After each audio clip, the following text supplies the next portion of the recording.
खत्म करना चाहिए, है कि अब जिसको आना होगा आते रहेगा अपना, है ना।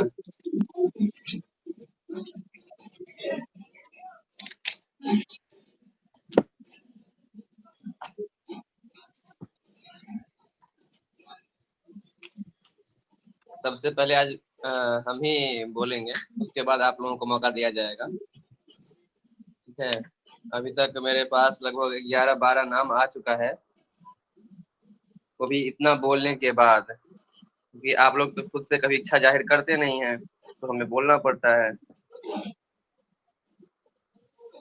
चलिए कोई बात नहीं है, बाद में जो है रानी और संध्या और खुशबू, इनका नाम बाद में आया है ना। ठीक है, इन लोगों को भी हम ऐड कर देते हैं लिस्ट में, कोई बात नहीं। सबसे पहले आज हम लोग देखिए, हालांकि 23 सितंबर को इनका जयंती है, तो हो सकता है कि ये जो सत्र है रामधारी सिंह दिनकर वाला, इसको हम लोग इसी महीना में दोबारा दोहराएं भी, ठीक है, क्योंकि 23 सितंबर को उनका जयंती है, तो हो सकता है ऐसा, तो विचार बन गया सबका, तो हम लोग दोहराएंगे, क्योंकि पहले ध्यान था नहीं, तो यह सत्र हम उसी के आसपास रखते हैं 2 सप्ताह के बाद। लेकिन चलिए कोई बात नहीं, सभी ने तैयार कर लिया है, तो यह कोई दिक्कत नहीं है, दोबारा हो जाए तो और ज्यादा बेहतर। और बिना किसी विलंब के हम लोग चलते हैं अब कहाँ, अपने इस विशेष सत्र की दुनिया में।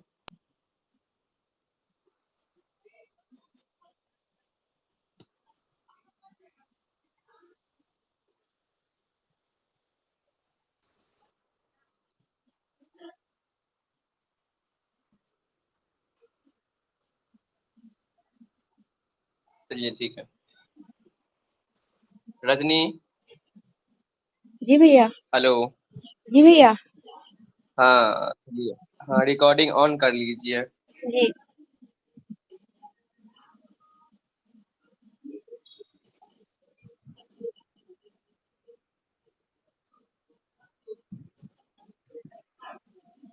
स्वागत है आप लोगों का आज के पंचम विशेष सत्र, जो कि ऑनलाइन प्लेटफॉर्म के माध्यम से मेरी अथक प्रयास जारी है निरंतर, कि कैसा प्लेटफॉर्म तैयार किया जाए जिस पर सभी एक साथ हिंदी शोधार्थी विद्यार्थीगण जुड़े और अपने विचार साझा करें।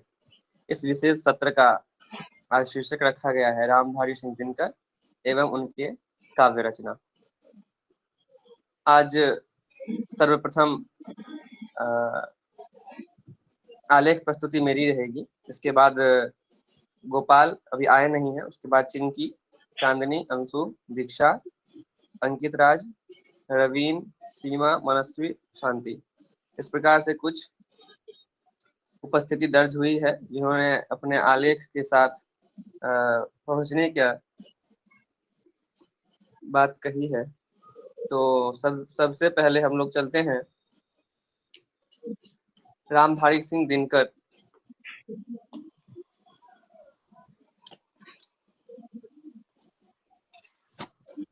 रामधारी सिंह दिनकर का जन्म 1908 ईस्वी में सिमरिया जिला मुंगेर बिहार में हुआ। शिक्षा बीए तक पटना विश्वविद्यालय से हुई। सीतामढ़ी में जब रजिस्ट्रार पद पर कार्य किया, संसद सदस्य, राज्यसभा 1952 से 1965 तक, भागलपुर विश्वविद्यालय के कुलपति रहे 1965 से 1964 से 1965 तक कुलपति रहे 1 साल। उसके बाद भारत सरकार के हिंदी सलाहकार रहे 1965 से 1971 तक। प्रायः 50 कृतियां प्रकाशित हुई हैं।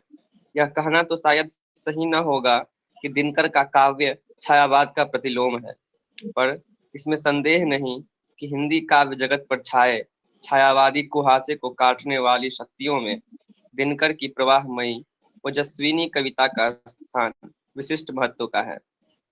दिनकर छायावादोत्तर काल के उन्हीं के शब्दों में छायावाद की ठीक पीठ पर आए कवियों में है। अतः छायावाद की उपलब्धियां उन्हें विरासत में मिली, पर उनके काव्योत्कर्ष का उसह काल छायावाद की रंग भरी संध्या का समय था।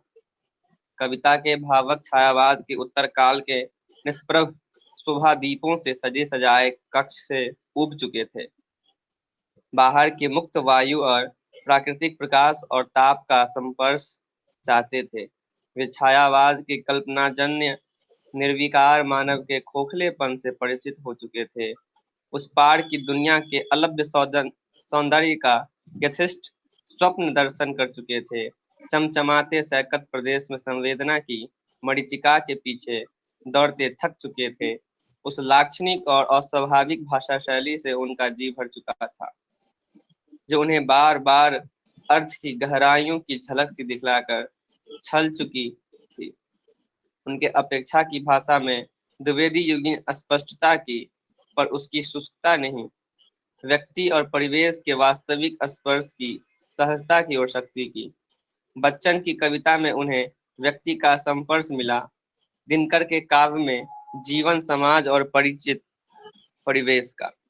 दिनकर का समाज व्यक्तियों का समूह था, केवल एक राजनीतिक तथ्य नहीं। आरंभ में दिनकर ने छायावादी रंग में कुछ कविताएं लिखी, पर जैसे जैसे वे स्वर से स्वयं परिचित होते गए, अपनी काव्यानुभूति पर ही अपनी कविता को आधारित करने का आत्मविश्वास उनमें बढ़ता गया। वैसे ही उनकी कविता छायावाद के प्रभाव से मुक्ति पाती गई, पर छायावाद से उन्हें जो कुछ विरासत में मिला था, जिसे वे मनोनुकूल पाकर अपना चुके थे, वह तो उनका हो ही गया। उनकी काव्य धारा जिस दो कुलों के बीच प्रवाहित हुई, उनमें से एक छायावाद था। भूमि का ढलान दूसरे कुल की ओर था, पर धारा को आगे बढ़ाने में दोनों का अस्तित्व अपेक्षित और अनिवार्य था। दिनकर अपने को द्विवेदी युगीन और छायावादी काव्य पद्धतियों का वारिस मानते थे। उन्हीं के शब्दों में पंत के सपने हमारे साथ में आकर उतने वायवीय नहीं रहे जितने कि वे छायावाद काल में थे, किंतु द्विवेदी युगीन अभिव्यक्ति की शुभ्रता हम लोगों के पास आते आते कुछ रंगीन अवश्य हो गई। अभिव्यक्ति की स्वच्छंदता की नई विरासत हमें आप से आप प्राप्त हो गई। दिनकर ने अपने कृतित्व के विषय में एकाधिक स्थानों पर विचार किया है। संभवतः हिंदी का कोई कवि अपने ही कवि कर्म के विषय में दिनकर से अधिक चिंतन आलोचन न करता होगा।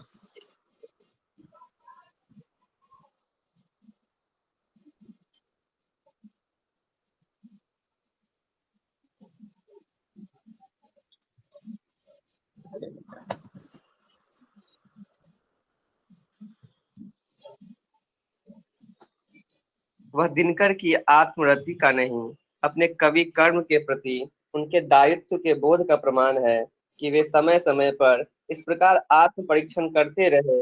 इसी का कारण अधिकतर अपने बारे में जो कहते थे,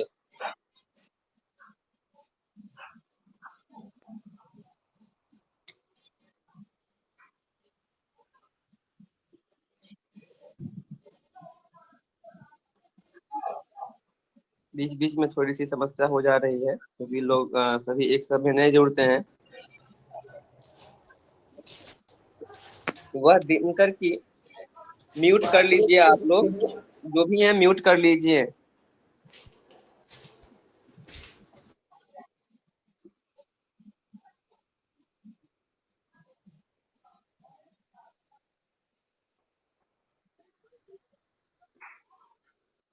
संभवतः हिंदी का कोई कवि अपने कवि कर्म के विषय में दिनकर से अधिक चिंतन आलोचन न करता होगा।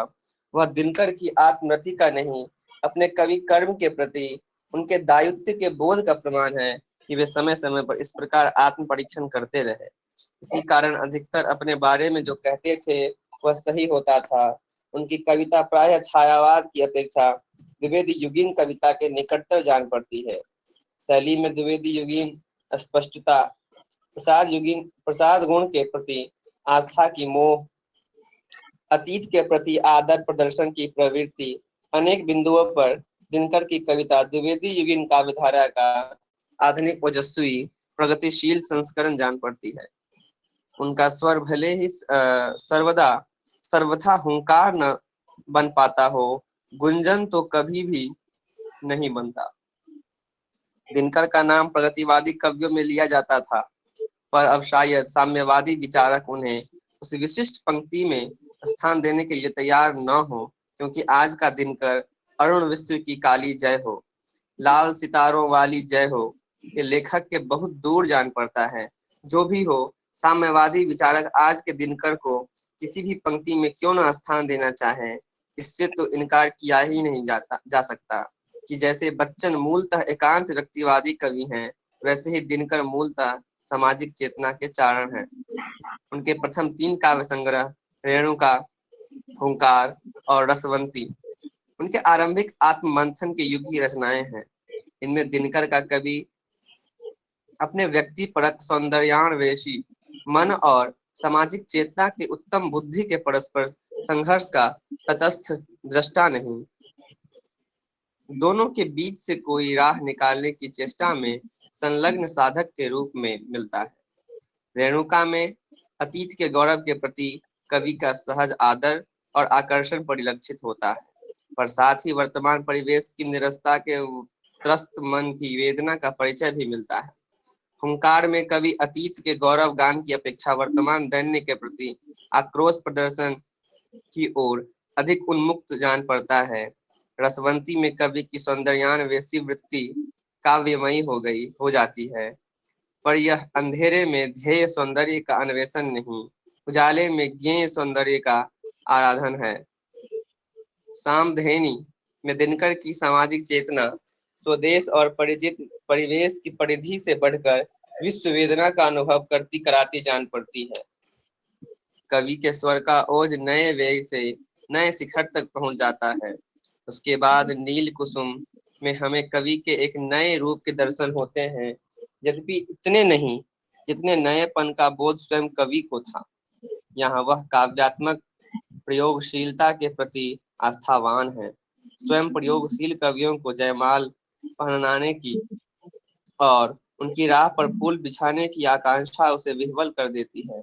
नवीनतम काव्यधारा से संबंध स्थापित करने की कवि की इच्छा तो स्पष्ट हो जाती है, और उसका कृतित्व तो साथ देता नहीं जान पड़ता। इन मुक्तक काव्य संग्रहों के अतिरिक्त दिनकर ने अनेक प्रबंध काव्यों की रचना भी की है, जिनमें कुरुक्षेत्र, रश्मिरथी और उर्वशी प्रमुख हैं। कुरुक्षेत्र में महाभारत के शांति पर्व के मूल कथानक का ढांचा लेकर दिनकर ने युद्ध और शांति के विशद गंभीर और महत्वपूर्ण विषय पर अपने विचार भीष्म और युधिष्ठिर के संलाप के रूप में प्रस्तुत किए हैं। दिनकर के काव्य में विचार तत्व इस तरह उभर कर सामने पहले कभी नहीं आया था। कुरुक्षेत्र के बाद अपने नवीनतम काव्य उर्वशी में फिर हमें विचार तत्व की प्रधानता मिलती है। साहस पूर्वक गांधीवादी अहिंसा की आलोचना करने वाले कुरुक्षेत्र का हिंदी जगत में यथेष्ट आदर हुआ। उर्वशी, जिसे कवि ने स्वयं कामाध्यात्म की उपाधि प्रदान की है, दिनकर की कविता को एक नए शिखर पर पहुंचा देता है। भले ही एक सर्वोच्च शिखर न हो, दिनकर के कृतित्व की गिरी श्रेणी का एक सर्वथा नवीन शिखर तो है ही। दिनकर आधुनिक कवियों की प्रथम पंक्ति में बैठने के अधिकारी हैं, इस पर दो राय नहीं हो सकती। उनकी कविता में विचार तत्व की कमी नहीं है, यदि अभाव है तो विचार तत्व के प्राचुर्य के अनुरूप गहराई का। उनके व्यक्तित्व की छाप उनकी प्रत्येक पंक्ति पर है, पर कहीं कहीं भावक को व्यक्तित्व की जगह वक्तृत्व ही मिल पाता है। दिनकर की शैली में प्रसाद युग यथेष्ट है, प्रवाह है, ओज है, अनुभूति की तीव्रता है, सच्ची संवेदना है। यदि कमी खटकती है तो सरलता की, घुलावट की, पर यह कमी कम ही खटकती है, क्योंकि दिनकर ने प्रगीत कम लिखे हैं।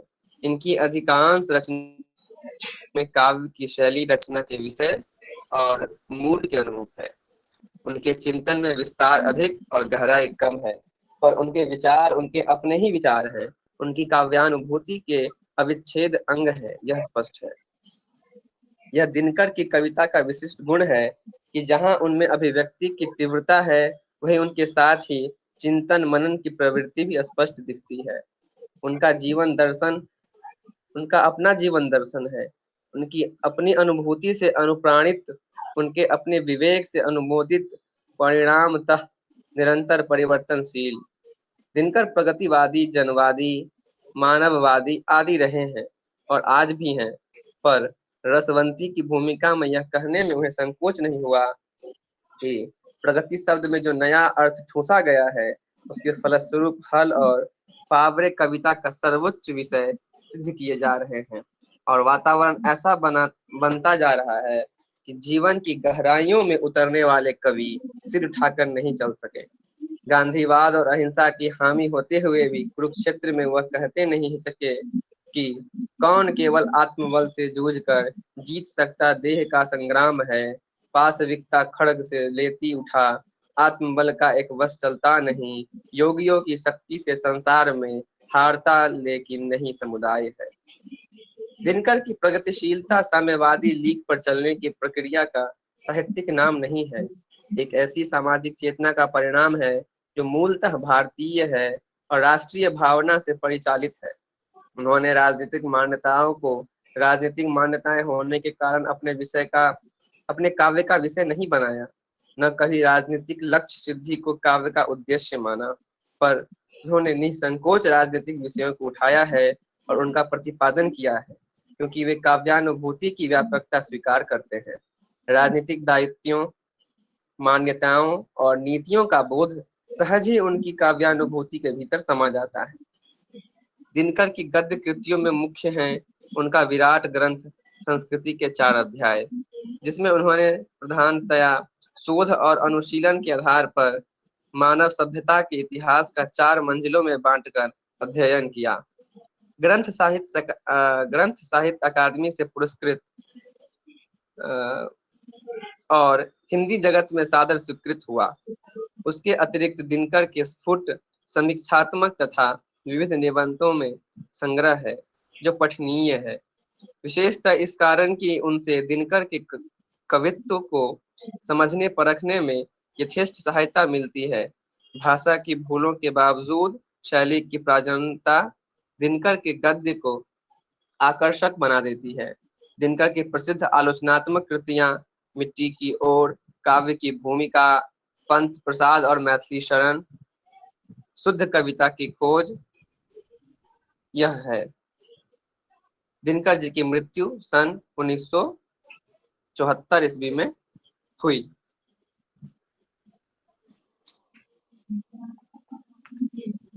अब इनकी काव्य रचना, काव्य ग्रंथ उर्वशी। नारायण की जंघा इसकी उत्पत्ति मानी जाती है।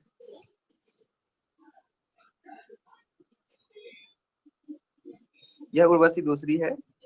उर्वशी जो दिनकर की है वह 1961 ईस्वी में प्रकाशित इस काव्य नाटक में दिनकर ने उर्वशी और पुरूरवा के प्राचीन आख्यान को एक नए अर्थ में जोड़ना चाहा है।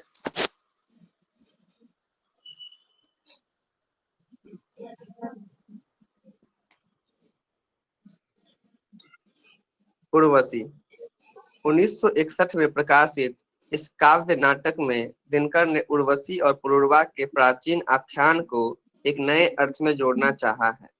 इस कृति में पुरूरवा और उर्वशी अलग अलग तरह की प्यास लेकर आए हैं। पुरूरवा धरती पुत्र है और उर्वशी देवलोक से उतरी हुई नारी है। पुरूरवा के भीतर देवत्व की तृषा है और उर्वशी सहज निश्चित भाव से पृथ्वी का सुख भोगना चाहती है। उर्वशी का दर्शन पक्ष है प्रेम और ईश्वर, जैव और आत्म धरातल को परस्पर मिलाना। वैसे तो यह एक शाश्वत प्रश्न है जो इस युग के मूलभूत प्रश्नों से जुड़ता नहीं दिखता, किंतु प्रकारांतर से कहा जा सकता है कि धरती और स्वर्ग, स्वर्ग और धरती से मिलने के स्वर को ऊंचा करना और उपेक्षित धरती की महत्ता स्थापित करना मुख्यतः आज की प्रवृत्ति है। उर्वशी की चर्चा को दार्शनिक ऊहापोह से निकालकर काव्य के धरातल पर प्रतिष्ठित किया जाए तो निश्चय ही कुछ महत्वपूर्ण उपलब्धियां लक्षित होगी। उर्वशी प्रेम और सौंदर्य का काव्य है। प्रेम और सौंदर्य की मूल धारा में जीवन दर्शन संबंधी अन्य छोटी छोटी धाराएं आकर मिल जाती हैं। प्रेम और सुंदर का विधान कवि ने बहुत व्यापक धरातल पर किया है। समस्त परिवेश इससे अनुप्राणित हो उठा है। कवि ने प्रेम की छवियों को मनोवैज्ञानिक धरातल पर पहचाना है। प्रेम की निर्विकल्प की अवस्था नहीं है, उसमें भी अनेक स्फुलिंग उड़ा रहे हैं और मन को शांत करने के स्थान पर बेचैनी से भर देते हैं। दिनकर की भाषा में हमेशा एक प्रत्यक्षता और सादगी दिखी है, परंतु उर्वशी में भाषा की सादगी, अलंकृति और अभिजात्य की चमक पहन कर आई है। शायद यह इस कृति की वस्तु की मांग रही हो। इसी प्रकार हमारा आज का आलेख समाप्त होता है। बहुत बहुत धन्यवाद आप लोगों को, कितने ध्यान पूर्वक आप लोग हमको सुने और इस विशेष सत्र को सफल बनाने में सहयोग निरंतर कर रहे हैं।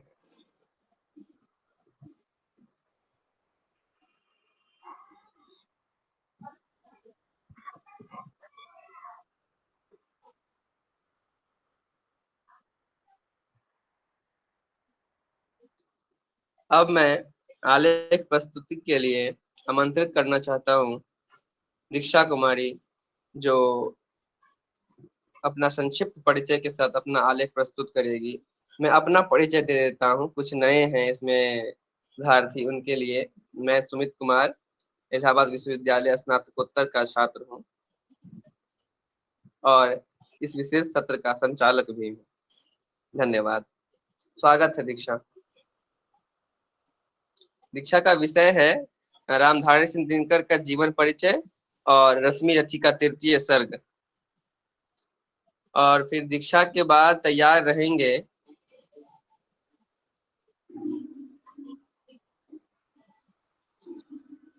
चिंकी कुमारी। चिंकी कुमारी का शीर्षक है रामधारी सिंह दिनकर का जीवन परिचय और संस्कृति के 4 अध्याय। स्वागत है दीक्षा। धन्यवाद भैया। मेरा नाम दीक्षा कुमारी है। मैं दिल्ली विश्वविद्यालय के मिरांडा हाउस कॉलेज के द्वितीय वर्ष की छात्रा हूँ और आज का विषय है रामधारी सिंह दिनकर जी का जीवन परिचय एवं उनकी एक काव्य रचना। तो दिनकर जी का जन्म 23 सितंबर 1908 को हुआ था। इनका जन्म सिमरिया, बेगूसराय, बिहार में हुआ था। इनकी माता का नाम मनरूप देवी एवं पिता का नाम रवि सिंह था। इनकी पत्नी श्यामावती देवी थी। इनकी प्रारंभिक शिक्षा इन बेगूसराय में ही हुई थी। उसके बाद ये 1932 में पटना कॉलेज से बीए ऑनर्स हिस्ट्री से अपनी पढ़ाई किए थे। फिर उसके बाद ये प्रधान अध्यापक के रूप में भी कार्य किए। उसके बाद बिहार विश्वविद्यालय में हिंदी के प्रोफेसर रह चुके थे। उसके बाद भागलपुर विश्वविद्यालय में उप कुलपति के पद पर भी इन्होंने काम किया। उसके बाद हिंदी सलाहकार के रूप में भी कार्य किया। साहित्यिक अभिरुचि के बारे में बात करें तो 1925 में छात्र सहोदर में पहली कविता इनकी प्रकाशित हुई। उसके बाद 21 वर्ष की अवस्था में पहली पुस्तक प्रणभंग प्रकाशित। इनकी प्रमुख काव्य कृतियों की बात करें तो उसमें प्रमुख है प्राणभंग, रेणुका, हुंकार, रसवंती, कुरुक्षेत्र, रश्मि रथी, नील कुसुम, उर्वशी, परशुराम की प्रतीक्षा, कोमलता और कवित्व, हारे को हरिनाम आदि। प्रमुख गद्य कृतियां इनकी है मिट्टी की ओर, अर्धनारीश्वर, संस्कृति के 4 अध्याय, काव्य की भूमिका, वट पीपल, शुद्ध कविता की खोज आदि। पुरस्कार एवं सम्मान।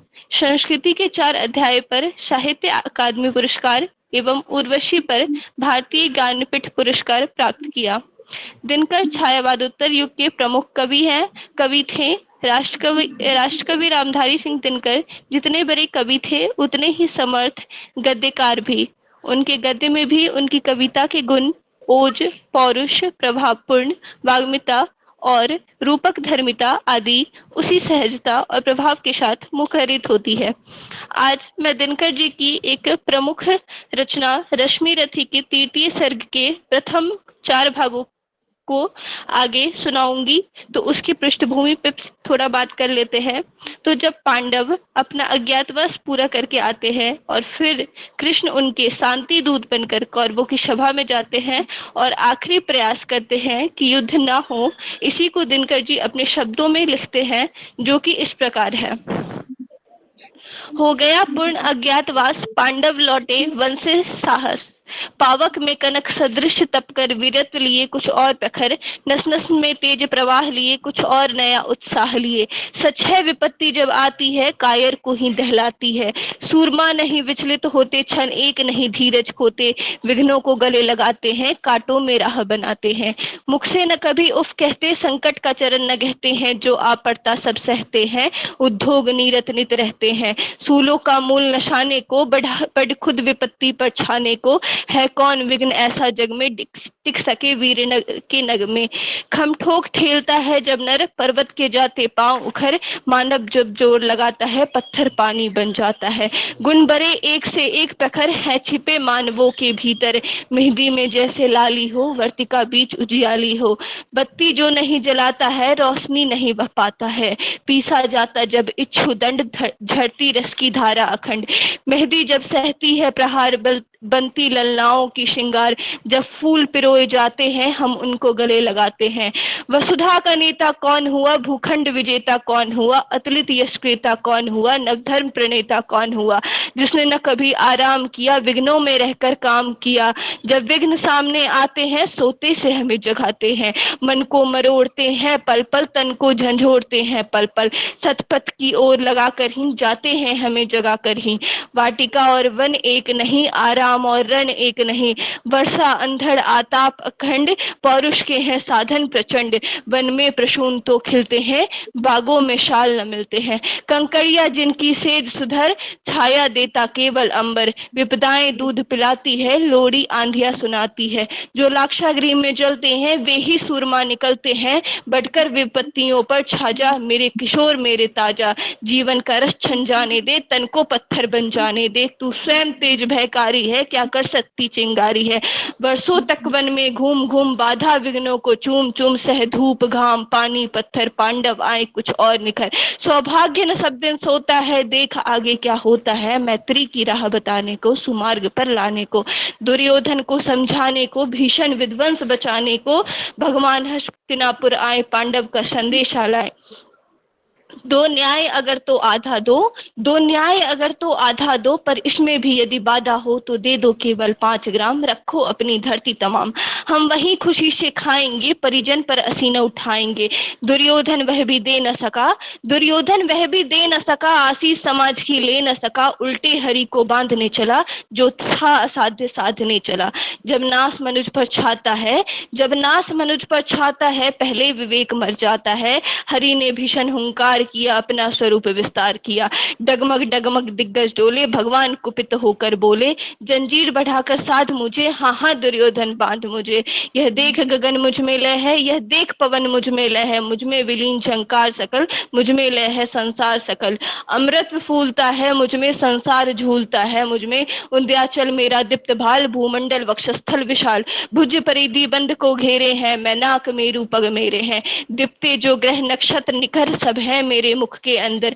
दृग हो तो दृश्य अकांड देख, दृग हो तो दृश्य अकांड देख, मुझ में सारा ब्रह्मांड देख, चर अचर जीव अचर अक्षर अक्षर, नस्वर मनुष्य सुरजाति अमर, शतकोटि सूर्य शतकोटि चंद्र, शतकोटि सरित सर सिंधु मद्र, शतकोटि विष्णु ब्रह्मा महेश, शतकोटि विष्णु जलपति धनेश, शतकोटि रुद्र शतकोटि काल, शतकोटि दंड धर लोकपाल, जंजीर बढ़ाकर साधिने, हाँ हाँ दुर्योधन बांधिने। भूलोक अतल पाताल देख, गद और अनागत काल देख, यह देख जगत का आदि सृजन, यह देख महाभारत का रण, मृतकों से पटी हुई भू है, पहचान इसमें कहाँ तू है। अंबर में कुंतल जाल देख, पद के नीचे पाताल देख, मुट्ठी में तीनों काल देख, मेरा स्वरूप विकराल देख। सब जन्म मुझी से पाते हैं, फिर लौट मुझी में आते हैं, जिह्वा से कड़ती ज्वाला सघन, सांसों से पाता जन्म पवन, पर जाती मेरी दृष्टि जिधर, हंसने लगती है सृष्टि उधर। मैं जब भी मूंदता हूँ लोचन, छा जाता है चारों ओर मरण, बांधने मुझे तो आया है, जंजीर बरी क्या लाया है। यदि मुझे बांधना चाहे मन, तो पहले बांध अनंत गगन, सोने को को साध न सका, वो मुझे बांध कब सकता है। हित वचन नहीं तूने माना, मैत्री का मूल्य न पहचाना, तो ले मैं भी अब जाता हूँ, अंतिम संकल्प सुनाता हूँ। याचना नहीं अब रण होगा, जीवन जय या कि मरण होगा। टकराएंगे नक्षत्र निखर, बरसेगी भू पर वहनी प्रखर, फंसे स्नाग का डोलेगा, विकराल काल मुंह खोलेगा। दुर्योधन रण ऐसा होगा फिर कभी न जैसा होगा, भाई पर भाई टूटेंगे, विषबाण बूंद से छूटेंगे, वाय श्रृंगाल सुख लूटेंगे, सौभाग्य मनुज के फूटेंगे, आखिर तू भूसाई होगा, हिंसा पर दाई होगा। थी सभा सन्न सब लोग डरे, चुप थे या थे बेहोश पड़े, केवल दो नरनाथ आघात थे, धृतराष्ट्र विदुर सुख पाते थे, करजोर प्रमुदित निर्भय, दोनों पुकारते थे जय जय। धन्यवाद।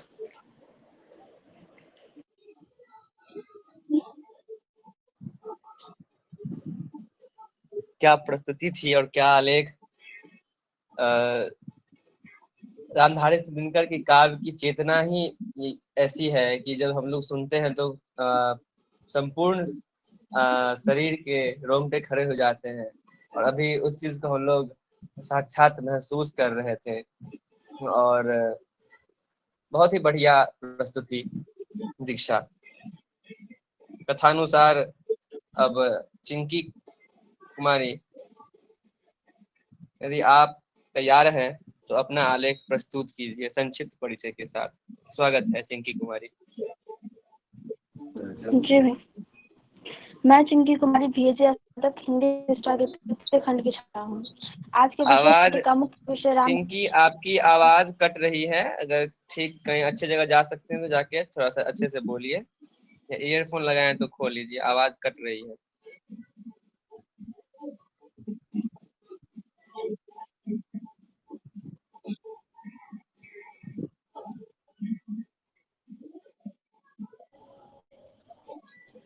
हेलो। हाँ हेलो, आवाज नहीं आ रही है।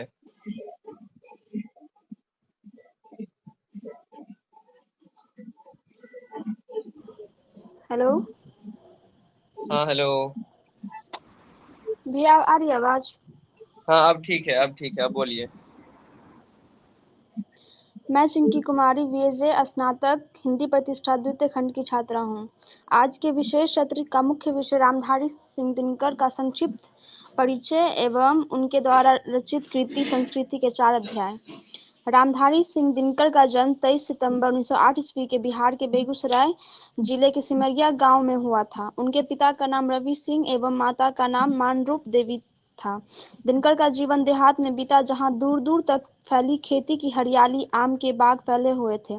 प्रकृति की इसी सुंदरता का प्रभाव दिनकर के मन में बस गया। शायद इसीलिए उन पर वास्तविक जीवन की कठोरता का भी अधिक गहरा प्रभाव पड़ा। दिनकर आधुनिक हिंदी के छायातर काल के प्रसिद्ध कवियों के अंतर्गत आते हैं। इन्होंने हिंदी साहित्य इतिहास में काफी योगदान दिया। दिनकर जी की गणना आधुनिक युग के सर्वश्रेष्ठ कवियों में की जाती है। हिंदी काव्य जगत में क्रांति और प्रेम के संयोजक के रूप में उनका योगदान अविस्मरणीय है।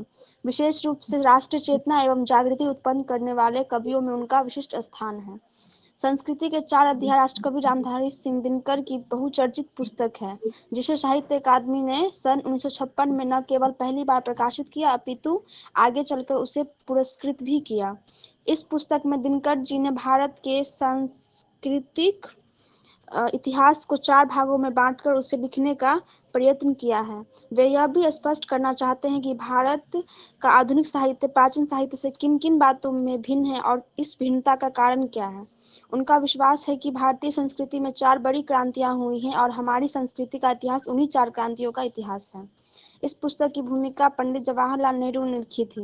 दिनकर जी की मान्यता है कि भारतीय संस्कृति के निर्माण में आर्य एवं द्रविड़ भाषा परिवार के लोगों के साथ साथ मध्यकालीन मुस्लिम संस्कृति एवं आधुनिक अंग्रेजी संस्कृतियों का भी महत्वपूर्ण योगदान है। पुस्तक की भूमिका में दिनकर जी कहते हैं, उत्तर दक्षिण पूर्व पश्चिम देश में जहाँ भी जो हिंदू बसते हैं उनकी संस्कृति एक है और एवं भारत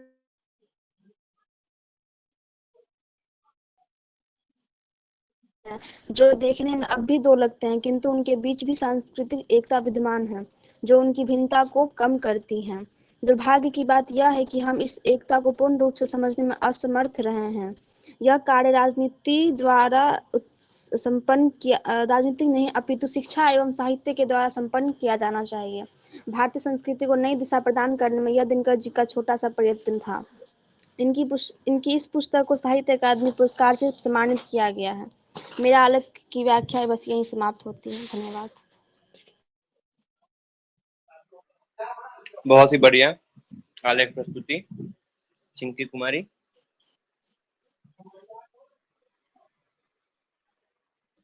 अब इसके बाद मैं आमंत्रित करना चाहूंगा गोपाल कुमार यादव को कि आप आए और अपना आलेख प्रस्तुति करें। इनका शीर्षक है रामधारी सिंह दिनकर की कविता चांद का कुर्ता। गोपाल कुमार यादव। इनके बाद तैयार रहेंगे चांदनी कुमारी। मेरा नाम गोपाल कुमार यादव, आर.के. कॉलेज मधुबनी के थोड़ा छात्र जोर हूँ। से बोलिए।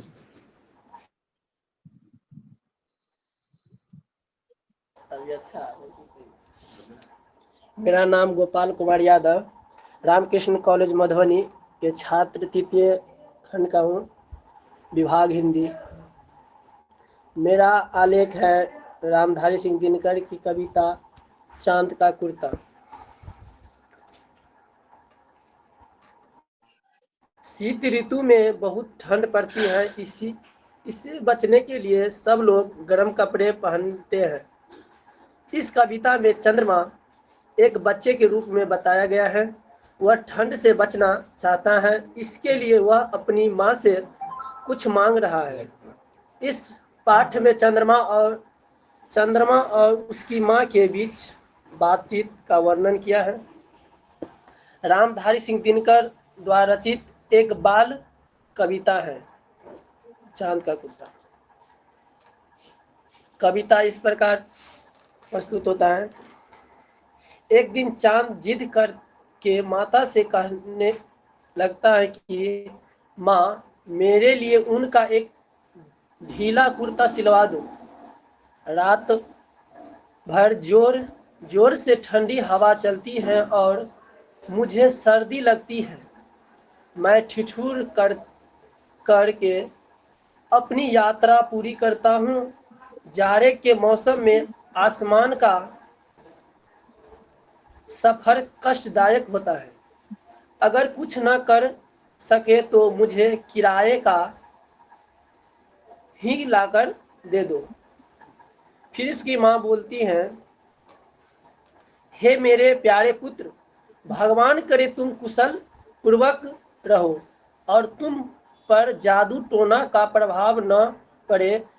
तुम सर्दी के कारण जाड़ा लगने की बात तो सही है, परंतु मुझे यह डर है कि मैं किस नाप का कुर्ता बनवा कर दूं। तुम्हारा आकार तो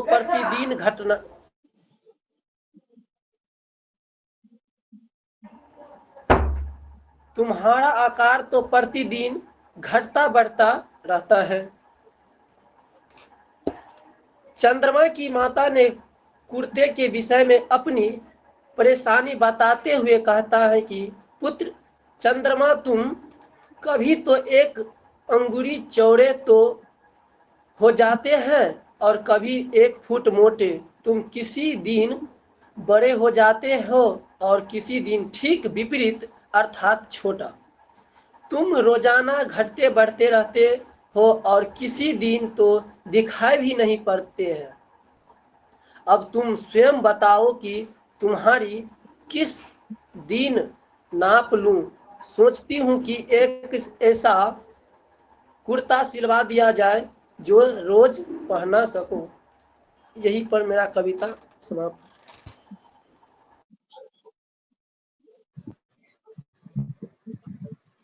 बहुत बढ़िया।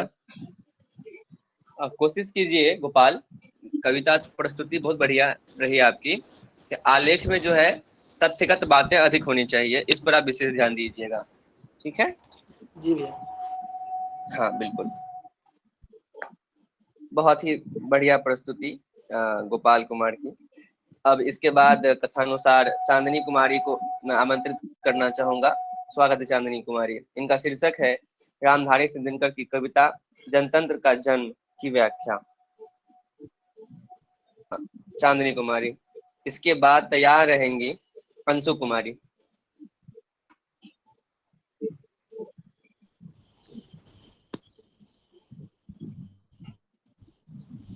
मैं चांदनी कुमारी की छात्रा हूँ। मेरा वर्ग विषय हिंदी है। प्रथम वर्ष की छात्रा हूँ। मैं कविता प्रस्तुत करने से पहले उसकी जीवन परिचय के बारे में कुछ बताना चाहती हूँ। रामधारी सिंह दिनकर हिंदी साहित्य के उत्तर छायावाद के कवि हैं। इसका जन्म 23 सितंबर 1908 ईस्वी को बिहार के बेगूसराय जिले के सिमरिया गांव में हुआ था। पिता रवि सिंह, माता मान रूपी देवी था। दिनकर 2 वर्ष के थे तभी उनके पिता का देहांत हो गया। उनका लालन पालन उनकी विधवा माँ ने ही की थी। इसका बचपन गांव में ही बीता, जहां दूर दूर तक हरियाली, आम के बाग, कांसा का फैलाव था। प्राकृतिक इस सुंदरता का प्रभाव कवि के मन में बस गया। उनके जीवन में वास्तविक जीवन का कठोरता का अधिक गहरा प्रभाव पड़ा।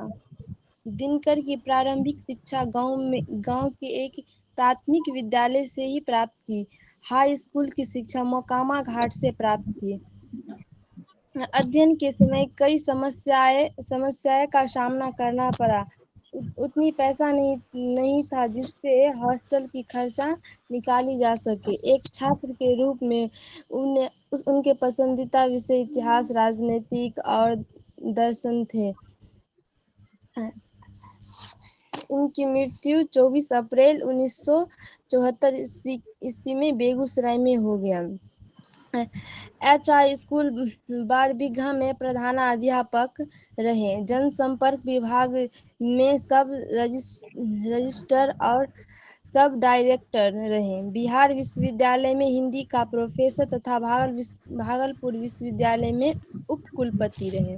इनकी कृतियाँ: प्राणभंग, रेणुका, हुंकार, रसवंती, कुरुक्षेत्र, रश्मिरथी, नील कुसुम, उर्वशी, परशुराम की प्रतीक्षा, हरे को हरि नाम। दिनकर की कुछ गद्य रचना: मिट्टी की ओर, अर्धनारीश्वर, संस्कृत के 4 अध्याय, काव्य की भूमि, बट पीपल, शुद्ध कविता की खोज, दिनकर की डायरी आदि। दिनकर जी को संस्कृति के 4 अध्याय पर साहित्य अकादमी एवं उर्वशी पर ज्ञानपीठ पुरस्कार प्राप्त हुआ है। भारत सरकार की ओर से पद्म विभूषण से सम्मानित भी किया गया है। और हमारे इनकी कविता शीर्षक है जनतंत्र का जन्म। कविता कहने से पहले मैं इसकी थोड़ी भूमिका बतानी चाहती हूँ। यह कविता स्वतंत्रता संग्राम के समय की है, जिसमें कवि ने जनता के मनोदशा, उनके मनोभाव का चित्रण किया है। किस प्रकार जनताओं पर शोषित वर्ग अपना अत्याचार करते थे। जनता उस समय किस प्रकार रहा करती थी, उनकी मनोदशा क्या है, इसी का इस कविता में चित्रण किया गया है। सदियों की ठंडी बुझी राग सुगबुगा उठी, मिट्टी सोने की ताजपन इठलाती है। डोह राह समय के रथ का, घर घर नाव सुनो, सिंहासन खाली करो कि जनता आती है। सदियों, यहाँ राख उस जनता को कहा गया है जो बुझी पड़ी हुई है, जो शोषकों के डर से, शोषकों के अत्याचार से कुछ बोल नहीं रहे हैं।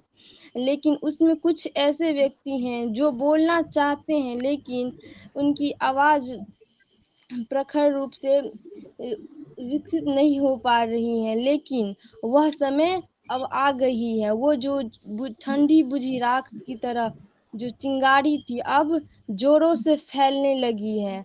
अब भारत देश सोने की ताज पहन, भारत की भूमि ताज पहन इठलाती है।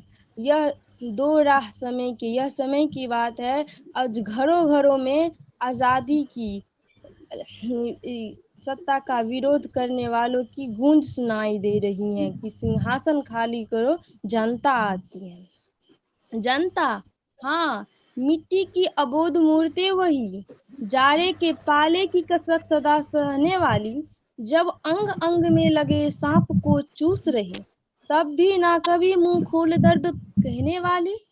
कभी प्रश्न करते हैं कौन जनता, हाँ, क्योंकि जनता ना मिट्टी की उस अबोध मूर्त की तरह है जो हमारे मंदिर मस्जिद में रहते हैं, और हम चाहे उस पर कुछ, चाहे सर्दी हो या गर्मी हो या बरसात हो, या उस पर कई प्रकार, चाहे उस पूजा अर्चना हो या उस पर अत्याचार हो, वह कुछ नहीं बोलती है। उसी प्रकार ही हमारे देश के जनता है, वो अबोध जनता जिसे कुछ बोध नहीं है, कुछ पता नहीं है, कुछ मालूम नहीं है, हमेशा शोषकों का अत्याचार सह सह कर सहमी हुई रहती है। अंग में वो शोषक उसके अंग में सांपों की तरह लपटा हुआ है, उसको चूस रहा है, तब पर भी अपना मुंह नहीं खोलती है, अपना दर्द खुद में ही रखती है।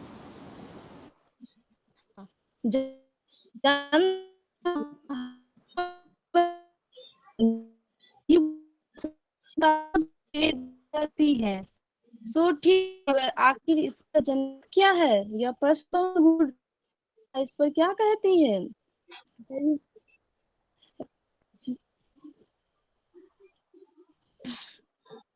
आवाज कट रही है।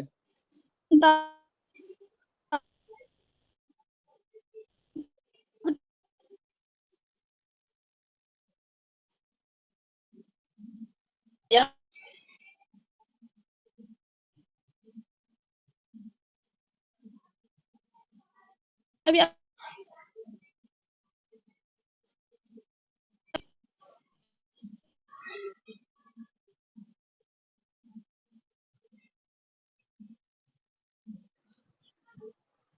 हेलो,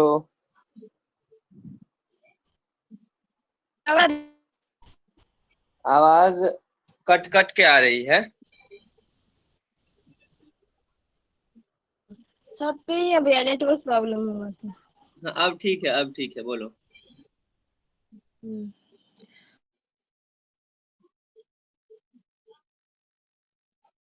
बड़ी वेदना सहती है, सो ठीक है, मगर आखिर इस पर हिम्मत क्या है, कहती है। कभी यहाँ पे भारत की जनता की नहीं, लगभग देश की हर जनता की यही उस पर हर देश में सभी देश की जनता एक जैसी ही है। हम सुना हमेशा रहती कितना भी अत्याचार वो है। कई प्रश्न कर इस पर तो कुछ होना चाहिए।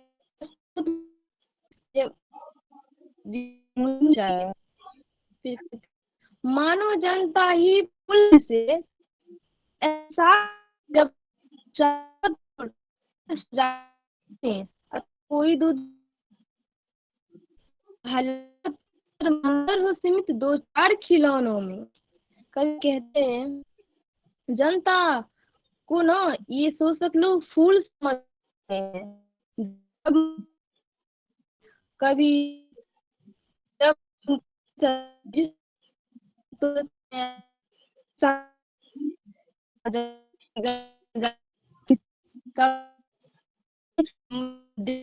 देता है, यह एहसास जनता को नहीं, जब जो बहुत दिक्कत है आवाज में, बहुत बिल्कुल समझ नहीं आ रहा है क्या बोल रही हो। आवाज आ ही नहीं रहा है बिल्कुल एकदम।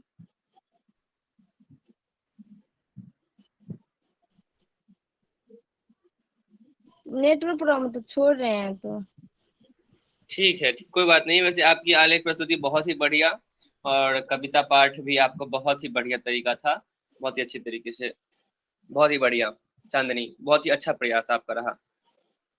कथानुसार अगले मैं इसके बाद आमंत्रित करना चाहूंगा अंशु कुमारी को, और अंशु कुमारी के बाद तैयार रहेंगे अंकित राज। ठीक है। अंशु कुमारी का शीर्षक है दिनकर जी का जीवन परिचय व रश्मि रथी। स्वागत है अंशु कुमारी। आप लोगों से एक निवेदन भी है कि आप लोग ऐसे जगह जिनके यहाँ नेटवर्क की समस्या है तो वो ऐसे जगह चले जाए जहां से आप लोगों के नेटवर्क ठीक ठाक आवाज आ सके, ठीक है। तो जो बेस्ट जगह हो जहां से नेटवर्क पकड़ सके वहां आप लोग पहुंच जाइए। और अंकित के बाद मैं बता देता हूँ, रवीन राज हैं, सीमा कुमारी, मनस्वी कुमारी, शांति कुमारी, रानी कुमारी, संध्या कुमारी, खुशबू कुमारी, कितने सारे हैं। आप लोग अपना आलेख तैयार रखिएगा, बारी बारी से मैं सबके पास पहुंचूंगा। स्वागत है अंशु कुमारी।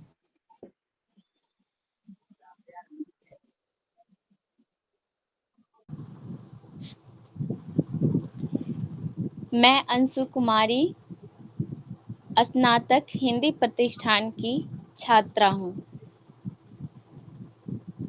सर्वप्रथम मैं रामधारी सिंह दिनकर का व्यक्तित्व परिचय प्रस्तुत कर रही हूँ।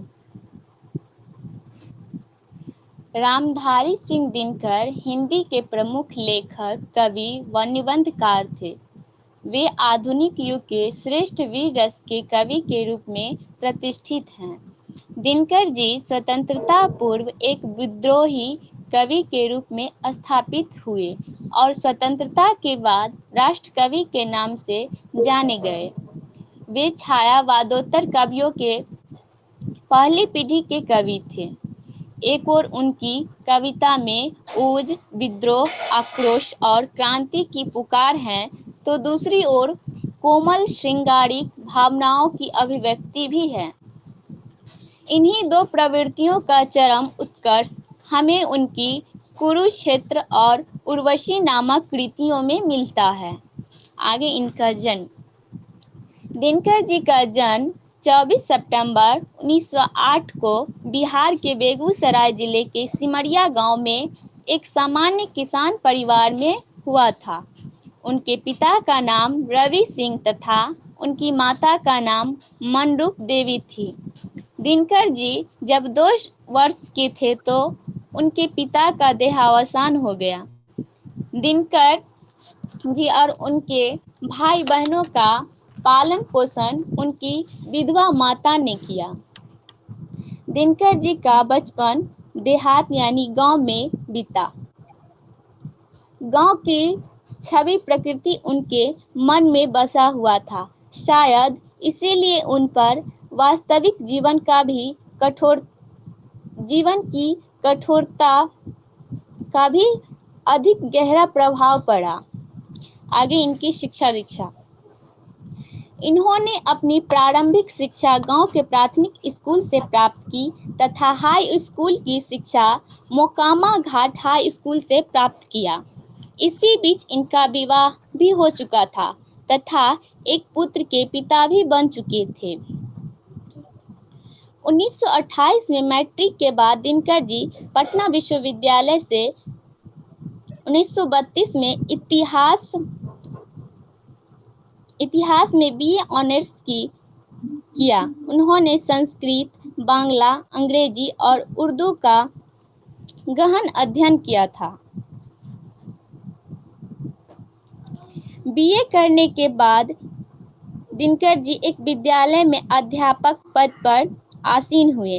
तत्पश्चात 1934 से 1947 तक बिहार सरकार की सेवा में सब रजिस्ट्रार और प्रचार विभाग के उपनिदेशक पदों पर कार्य किया। इसी बीच रेणुका और हुंकार जैसी रचनाएं प्रकाश में आ गई, जिससे अंग्रेज शासकों को समझ में आ गया था कि क्रांतिकारी आदमी को राजतंत्र का सदस्य बना बैठे हैं। दिनकर जी पर विशेष ध्यान तथा दिनकर बार बार चेतावनियां मिला करती थी। दिनकर जी को 4 वर्ष में 22 बार तबादला किया गया था। 1947 में देश स्वाधीनता होने के बाद बिहार विश्वविद्यालय में हिंदी के प्राध्यापक बने। 1952 में संसद का निर्माण हुआ, जिसमें दिनकर जी राज्यसभा के सदस्य चुने गए। 12 वर्ष तक संसद के सदस्य बने रहे। तत्पश्चात 1964 से 1965 ईस्वी तक भागलपुर विश्वविद्यालय का कुलपति नियुक्त किया गया और अगले ही वर्ष 1965 से 1971 ईस्वी तक उन्हें भारत सरकार द्वारा अपना हिंदी सलाहकार भी नियुक्त किया गया। दिनकर जी इकबाल, रविंद्रनाथ टैगोर, किटस और मिल्टन से बहुत प्रभावित हुए थे। रविंद्रनाथ टैगोर की कृतियों का बंगाली से हिंदी में भी अनुवाद किया। दिनकर जी का निधन 24 अप्रैल 1974 में बिहार के बेगूसराय में हुआ था। आगे इनकी कृति रश्मि रथी पर प्रकाश। रश्मि रथी, जिसका अर्थ वह व्यक्ति जिसका रथ रश्मि अर्थात सूर्य की किरण हो। हिंदी के महान कवि रामधारी सिंह दिनकर द्वारा रचित रश्मि रथी प्रसिद्ध खंड काव्य है। यह 1952 में प्रकाशित हुआ था। इसमें 7 सर्ग है। रश्मि रथी का नायक कर्ण है एवं गौण पात्र अर्जुन है। इसमें कर्ण एवं महाभारत के सभी पात्रों का चरित्र चित्रण किया गया है। इसमें विशेषतः कर्ण के चरित्र के सभी पक्षों का सजीव चित्रण किया गया है। रश्मि रथी में दिनकर जी ने कर्ण की महाभारतीय कथानक से ऊपर उठाकर उसे नैतिकता और विश्वसनीयता की नई जगत पर खड़ा कर उसे गौरव से विभूषित कर दिया है। इस खंड काव्य में दिनकर सारे सामाजिक और पारिवारिक संबंधों को नए सिरे से जांचा है, चाहे गुरु शिष्य का संबंध के बहाने हो, चाहे विवाहित अविवाहित मातृत्व के बहाने हो, चाहे धर्म के बहाने हो, चाहे छल प्रपंच के बहाने हो। इस ग्रंथ में रश्मि रथी नाम कर्ण का है, क्योंकि उसका चरित्र पुण्यमय एवं उज्ज्वल है। रश्मि रथी का मूल संदेश संपूर्ण खंड काव्य कर्ण के जीवन पर आधारित है।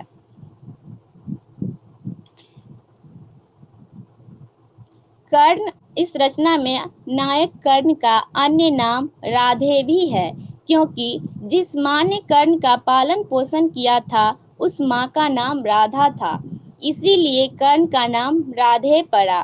जबकि कर्ण को जन्म कुंती ने दिया था। उस समय कुंती अविवाहित थी। लोक लज्जा के भय से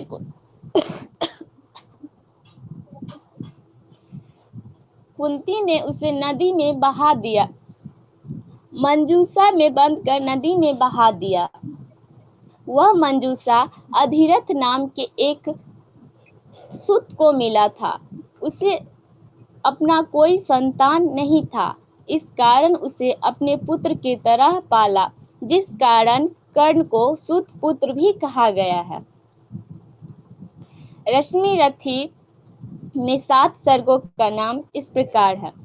प्रथम सर्ग कर्ण का शौर्य प्रदर्शन, जिसमें पांडवों और कौरवों का अस्त्र शस्त्र विद्या का परीक्षण कर्ण द्वारा अर्जुन को द्वंद्व युद्ध के लिए ललकारना,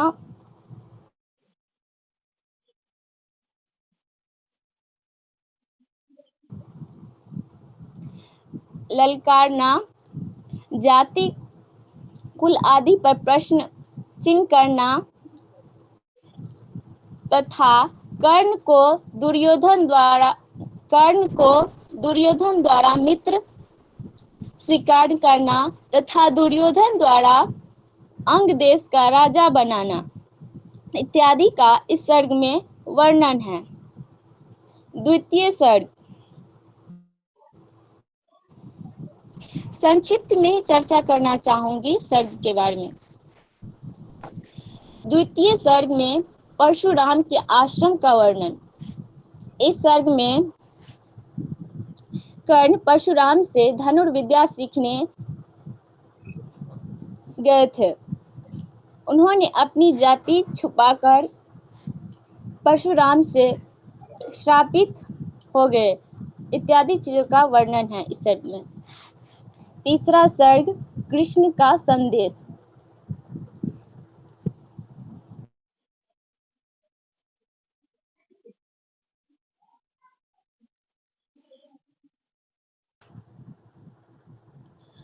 तीसरा सर्ग कृष्ण का संदेश। इस सर्ग में पांडवों द्वारा अज्ञातवास पूर्ण कर अपना राज्य वापस लौटाने का प्रस्ताव तथा दुर्योधन द्वारा कृष्ण जी को बंदी बनाने का विचार आदि का वर्णन है। चौथा सर्ग कर्ण के महादान की कथा। इस सर्ग में इंद्र द्वारा कवच कुंडल कर्ण से मांग लेने पर दान में दे देने पर कर्ण को दानवीर कर्ण कहा गया है तथा आशीर्वाद में अर्जुन वधवान प्रदान किया। पांचवा सर्ग माता कुंती की विनती। इस सर्ग में माता कुंती अपने 5 पुत्रों को जीवित रहने का वरदान कर्ण से मांगती है और कर्ण द्वारा माता कुंती के 5 पुत्र सुरक्षित रहने का वचन दिया जाता है इत्यादि का इन्हीं बातों का वर्णन है। छठा सर्ग शक्ति का प्रदर्शन।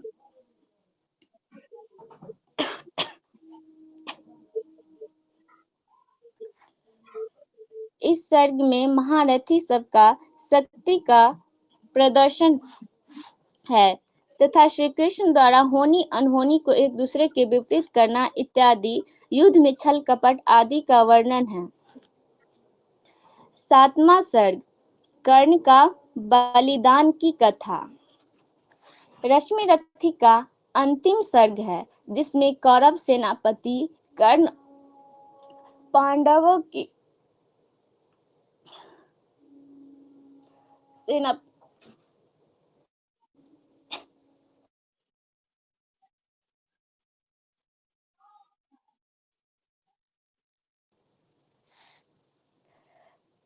क्षमा चाहती हूँ भैया, मुझे खांसी बहुत जोर से हो रही है। कोई बात नहीं है। वैसे आपकी आलेख बहुत ही बढ़िया और बहुत ही अच्छा व्याख्या और आलेख प्रस्तुति भी बहुत ही बढ़िया थी।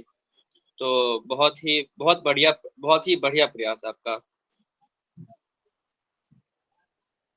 धन्यवाद। स्वागत है अंशु।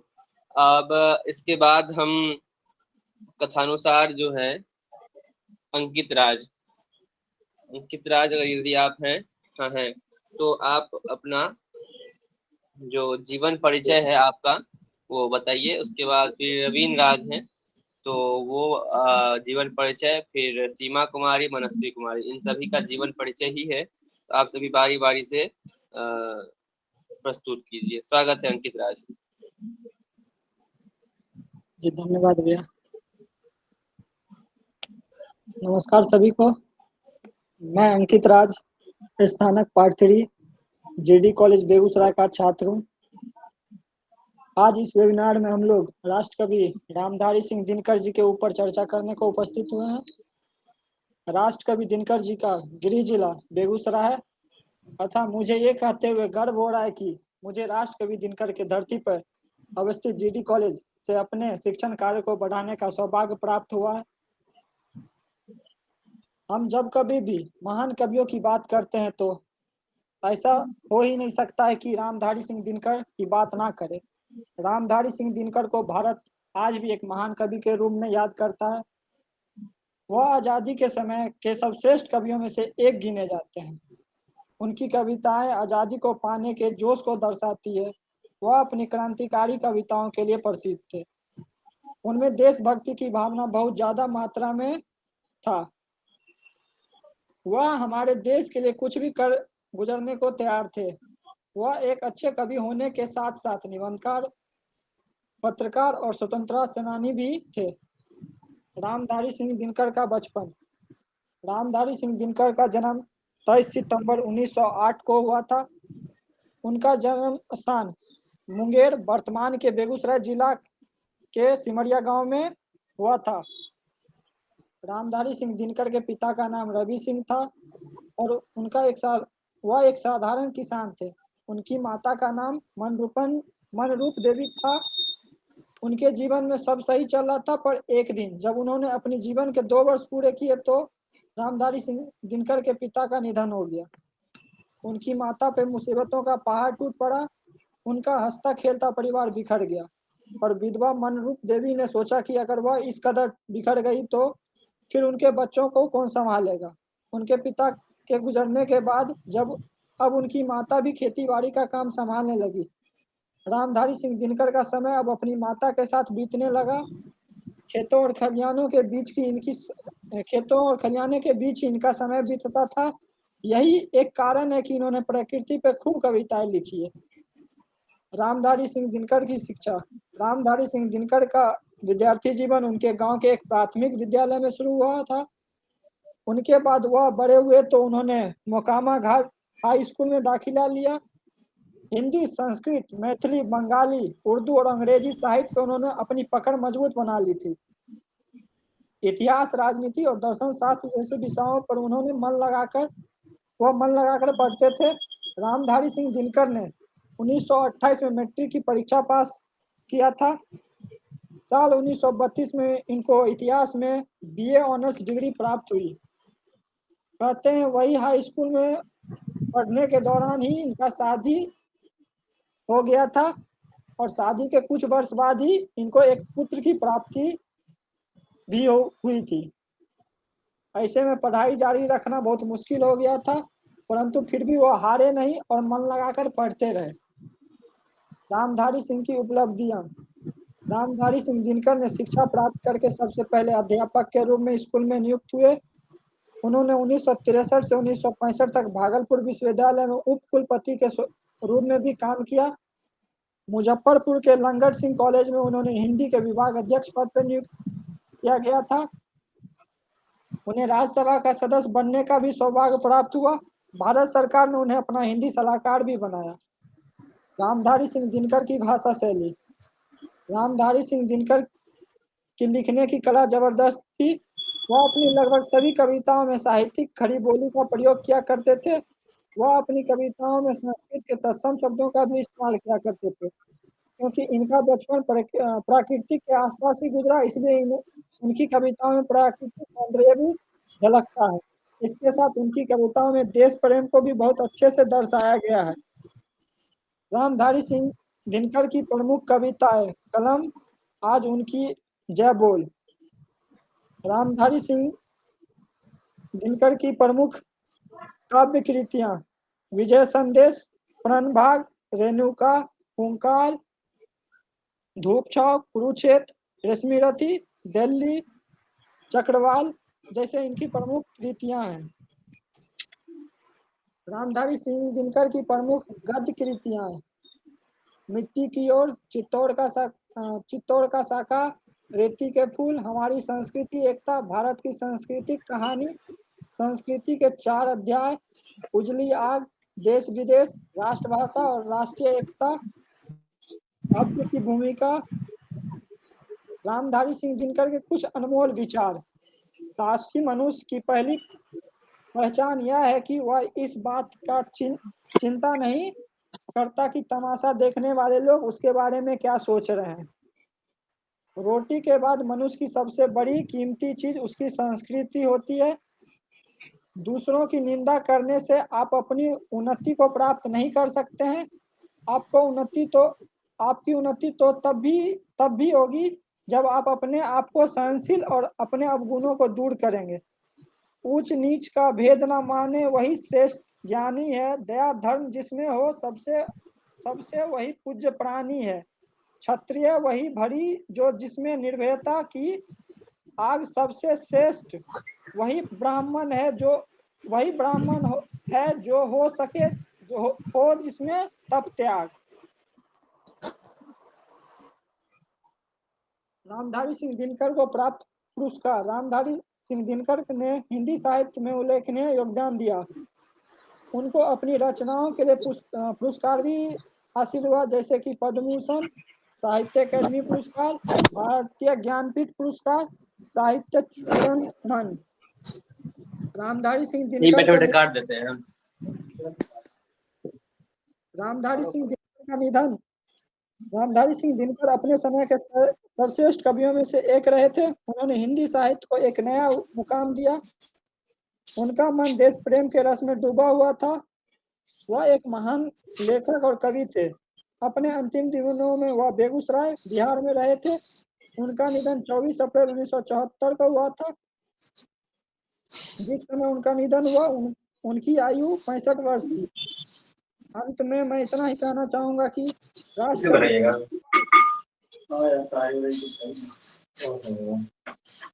नहीं तो यार ठीक है, बनाते हैं। बहुत ही बढ़िया आलेख प्रस्तुति और अंकित। लास्ट बचा हुआ लास्ट एक पैराग्राफ। अच्छा बच्चा, जी बताइए। अंत में मैं कंटिन्यू इतना ही करिए। कहना चाहूंगा कि राष्ट्र कवि की महत्व को समझने के लिए हम लोग इस तरह समझ सकते हैं कि हमारे यहाँ शादी विवाह जैसे शुभ कार्य में भी इनकी पंक्ति को दोहरा के ही आशीर्वाद दिया जाता है। और वो पंक्ति है, मंगल में हो पत सुहागिन या मेरा वरदान हर श्रृंगार की टहनी से फूले तेरा अरमान। धन्यवाद।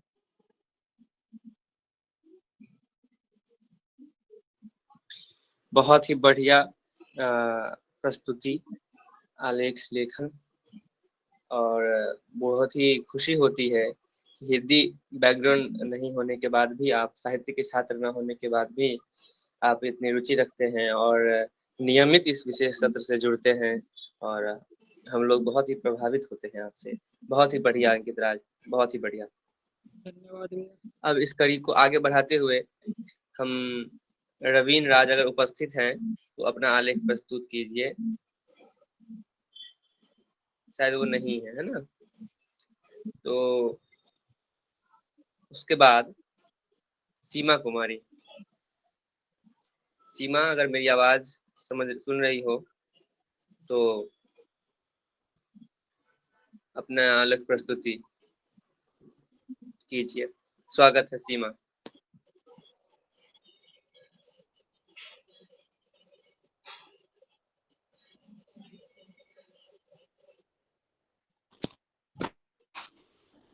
मैं महाविद्यालय की हिंदी प्रतिष्ठा की प्रथम सेमेस्टर की छात्र रामधारी सिंह दिनकर जी के जीवन के बारे में कुछ कहूंगी।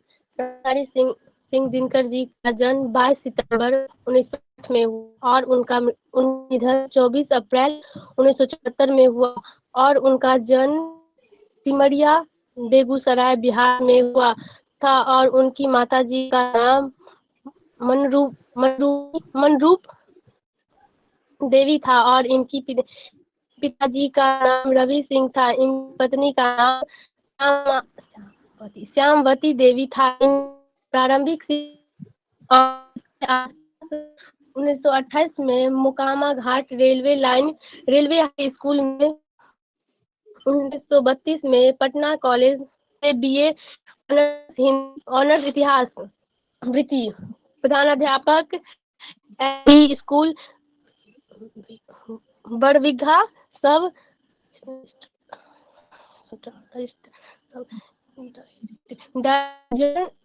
डायरेक्ट जनसंपर्क विभाग एवं बिहार विश्वविद्यालय में हिंदी के प्रोफेसर, भागलपुर विश्वविद्यालय में उपकुलपति, हिंदी सलाहकार के रूप में भी कार्य। और अब मैं इनकी साहित्य अभिरुचि के बारे में मैं बताऊंगी। 1925 में छात्र सहोदर में पहली कविता प्रकाशित, देश प्रकाश, बेगूसराय प्रतिभा। कन्नौज में छात्र जीवन में अनेक रचनाएं प्रकाशित हुई। 21 वर्ष की अवस्था में पहली कविता पुस्तक प्रणभंग प्रकाशित। और अब इनकी कृतियां, प्रमुख काव्य कृतियां प्रणभग 1929 में, रेणुका 1935 में, हुंकार 1938 में, रसवती 1940 में, कुलक्षेत्र 1946 में, रश्मि रथी 1952 में, नीलकुसुम 1954 में, उर्वशी 1961 में, परशुराम की प्रतीक्षा 1963 में, कोमल 1946 में, हारे के हरिनाम 19 में, आदि प्रमुख ग्रंथ कृतियां, मिट्टी की ओर 1946 में, अर्धनारीश्वर 1952 में, संस्कृत के 4 अध्याय 1954 में, काव्य की भूमिका 1958 में, बट पीपल 1961 में, शुद्ध कविता 1958 में, शुद्ध कविता की खोज 1966 में, दिनकर की डायरी 1973 आदि पुरस्कार, संस्कृत के 4 अध्याय पर साहित्य अकादमी एवं उर्वशी पर भारतीय ज्ञानपीठ पुरस्कार, राज्यसभा के संसद 15 भूषण एवं कई अलंकारों से सम्मानित, राष्ट्रकवि के रूप में समाधित। राष्ट्रकवि रामधारी सिंह दिनकर जितने बड़े कवि थे, समर्थक ग्रंथकार उनके ग्रंथ में भी उनकी कविता के गुण पुरुष प्रभावपूर्ण वाग्मीता और रूपधर्मिता आदि उसी सहजता और प्रभाव के साथ मुखरित होते हैं।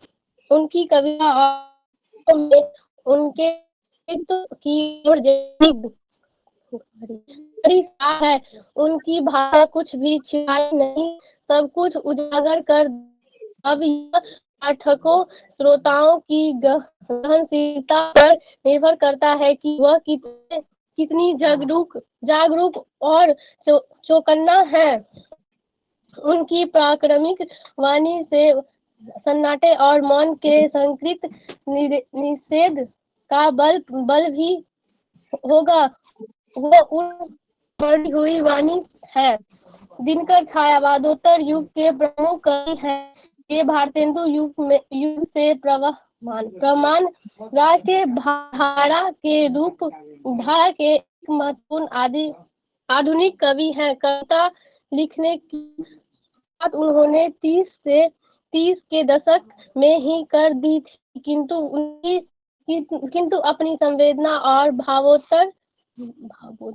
से वे चौथे दशक के प्रमुख कवि के रूप में ही पहचाने गए। उन्होंने प्रबंध, मुक्तक, प्रगति, काव्य नाटक इत्यादि अनेक काव्योशील में सफलतापूर्वक उत्कृष्ट रचनाएं प्रस्तुत की है। प्रबंध कार्य के क्षेत्र में छायावादोत्तर के बाद के कवि में उनकी सबसे अधिक और उत्कृष्ट है। भारतीय और पाश्चात्य साहित्य का उनका अध्ययन अनुशील विस्तृत एवं गंभीर है। छाप उनके काव्य और गद्य दोनों पर है। स्वभावतः गद्य पर अधिक स्पष्ट और मुख्य जातियों महाकाव्य महाभारत और व्यास की कविता प्रतिमा पर दिनकर पर वैभवधर प्रभाव है। दिनकर में इतिहास और संस्कृत परंपरा की गहरी चेतना है और समाज राजनीतिक दर्शक की वैश्विक परिप्रेक्षण बोध है, जो अनेक साहित्य में अनेक स्तरों पर व्यक्त होता है। गद्य के क्षेत्र में दिनकर ने अनेक उल्लेखनीय कृतियां दी है, जो अपने अर्थों में अनेक युग की उपलब्धियां मानी जा सकती है। काव्य चिंतन, भाषा चिंतन, समाज चिंतन आदि को लेकर अनेक गद्य लेखन की अनेक कोटियां बनती है। उनके गद्य में विषय वस्तु, शैली, विधा और गद्य रूप की दृष्टि से पर्याप्त विध है। समानतः उनका साहित्य विशेषकर गद्य साहित्य संबोधन साहित्य है। लेखक जानता है कि वह किनके लिए लिख रहा है। उसकी रचना उस तक मनचाहे रूप में संप्रेषित हो जाती है। स्वभावतः दिनकर के साहित्य में एक प्रत्यक्षता और गर्माहट है। भैया हो गया। बहुत ही बढ़िया आलेख और बहुत ही बढ़िया प्रयास। आप अभी बिल्कुल हिंदी साहित्य पढ़ना प्रारंभ ही किए हैं और हाँ, इतना यह मेरा मानना है कि यह विशेष सत्र आपकी अभिरुचि को और बढ़ाएगी और आपका यह प्रयास आपको बहुत आगे ले जाएगा। बहुत बहुत शुभकामना और धन्यवाद। इसके बाद तुरंत हम मनस्वी को आमंत्रित करना चाहेंगे कि आप आए और अपना आलेख प्रस्तुत करें। जीवन परिचय। मनस्वी। मैं मनस्वी कुमारी बीएसजे कॉलेज आवाज कट रही है, अच्छे से आवाज कट रही है, अच्छे से बोलिए, थोड़ा जोर से बोलिए।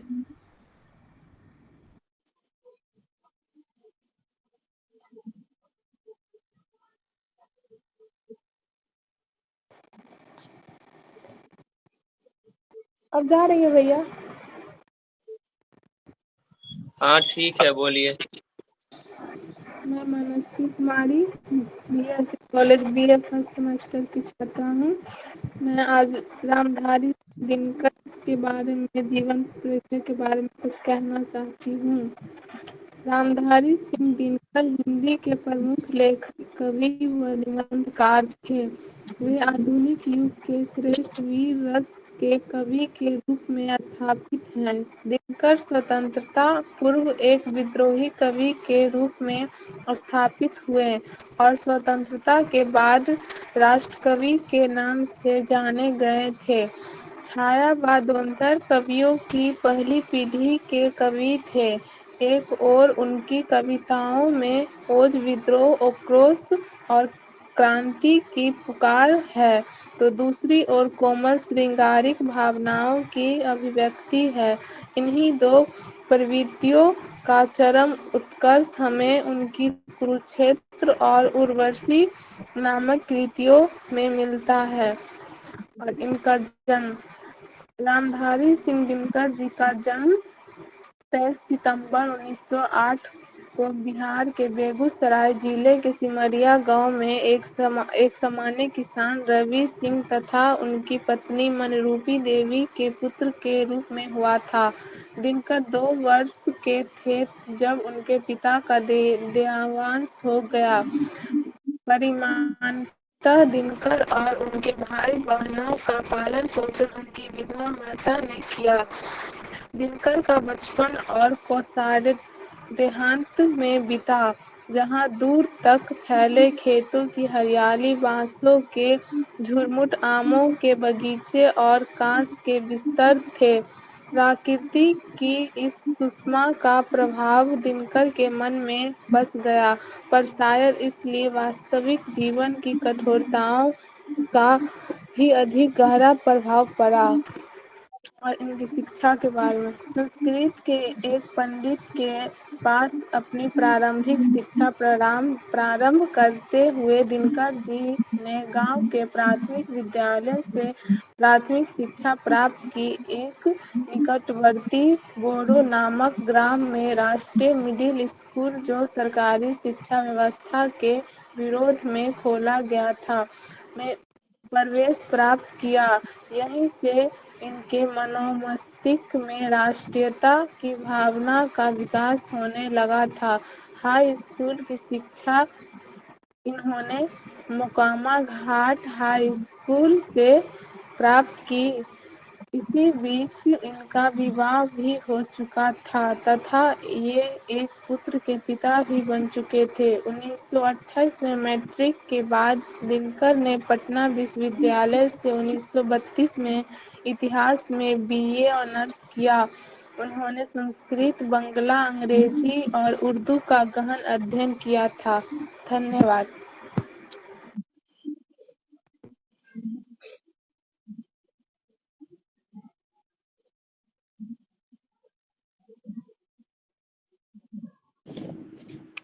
बहुत अच्छा मनस्वी, बहुत ही सुंदर प्रस्तुति। अब मैं बुलाना चाहूंगी शांति को। आप आए और अपना प्रस्तुति सबके सामने रखें।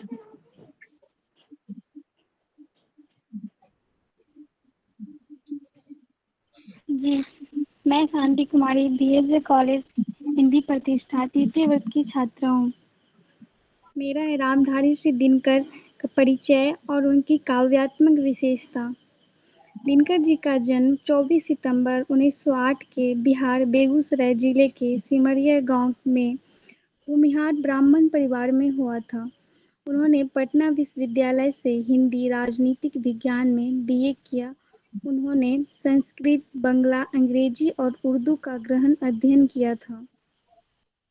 उनकी प्रसिद्ध रचना उर्वशी, रश्मिरथी, रेणुका, संस्कृत के 4 अध्याय, हुंकार, नीम के पत्ते हैं। उनकी पुस्तक संस्कृत के 4 अध्याय के लिए साहित्य अकादमी पुरस्कार तथा उर्वशी के लिए भारतीय ज्ञानपीठ पुरस्कार प्रदान किया गया था। उनकी काव्यात्मक विशेषताएं निम्न हैं। दिनकर जी का जिनका असली नाम कृष्णदास दिनकर था, इन्होंने अपने काव्य के माध्यम से समाज में गहरे प्रभाव छोड़े और एक विचारशील कवि के रूप में प्रसिद्धि प्राप्त की। दिनकर जी की काव्यात्मक रचना का निर्माण, उनकी अद्वितीय भाषा शैली ने उन्हें एक अलग ही पहचान दिलाई। समय की उग्र राष्ट्रीय चेतना से प्रेरित काव्य जगत में महाकवि दिनकर सदैव युग चेतना के साथ चलते रहे। उन्होंने प्रगतिवाद, छायावाद, हालावाद, प्रयोगवाद और नई कविता के मूल स्वर को पहचानते हुए साहित्य का सृजन किया और अपनी प्रतिभा के बल पर युग प्रतिनिधि के युग चरण के पद पर प्रतिष्ठित हुए। रामधारी सिंह दिनकर जी राष्ट्रीय चेतना के कवि हैं। दिनकर जी का मानना था कि राष्ट्रीयता हमारा सबसे बड़ा धर्म है और पराधीनता हमारा सबसे बड़ी समस्या। उनकी रचनाओं में त्याग, बलिदान एवं राष्ट्र प्रेम की भावना दिखाई देती है। उन्होंने भारत को कण कण को जगाने का क्रम इस पंक्ति के द्वारा किया है। ले अंगराई उठे धार, कर निज विराट स्वर में निनाद, हुंकार भरे तू रौल राट, फट जाए कुछ कभाग प्रमाद। रामधारी सिंह दिनकर अपने समय के प्रगतिशील दृष्टिकोण अपने काव्य में उतारे हैं। उन्होंने अपनी रचनाओं के माध्यम से उचरते हुए खिलाड़ियों को जरकार कर कृषकों और शोषित मजदूरों को मार्मिक चित्र अंकित किया है। दिनकर की काव्य में प्रगतिशील आधार देने को दिनकर जी मेरी मानता दलित समाज के प्रति गहरी सहानुभूति काव्य में दिखाई है। समाज फैले शोषण का उन्होंने तीव्र स्वर में विरोध किया है। किसानों, मजदूरों और सर्वहारा दलित वर्गों के प्रति उन्होंने काफी आर्थिक देख पुरुष पहाड़ और उठता है। दिनकर जी कर्म पर विश्वास रखते थे, ना कि भाग्य पर, अतः उन्हें मनुष्य के पुरुषार्थ पर विश्वास है। भाग्यवाद उनकी दृष्टि एक छल है जिस द्वारा एक व्यक्ति के हक को दबा कर सुख भोगता है। मेरा लेख यहीं पे समाप्त होता है।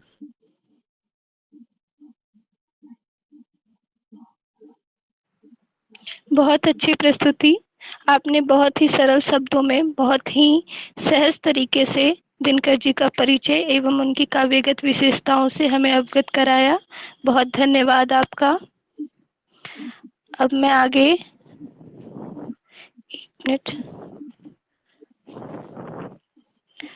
आगे रानी कुमारी जी को बुलाना चाहूंगी। उनका विषय है दिनकर जी व परशुराम, दिनकर जी का परिचय एवं उनकी काव्य परशुराम की प्रतीक्षा। मैं आपसे आग्रह करूंगी कि आप अपनी प्रस्तुति हम सबके बीच रखें।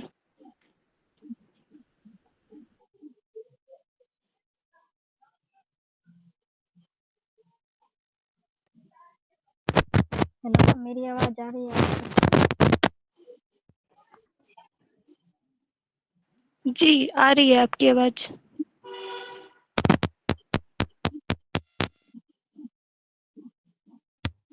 हमारी रामकृष्ण कॉलेज की स्नातकोत्तर हिंदी प्रतिष्ठा की छात्रा हूँ।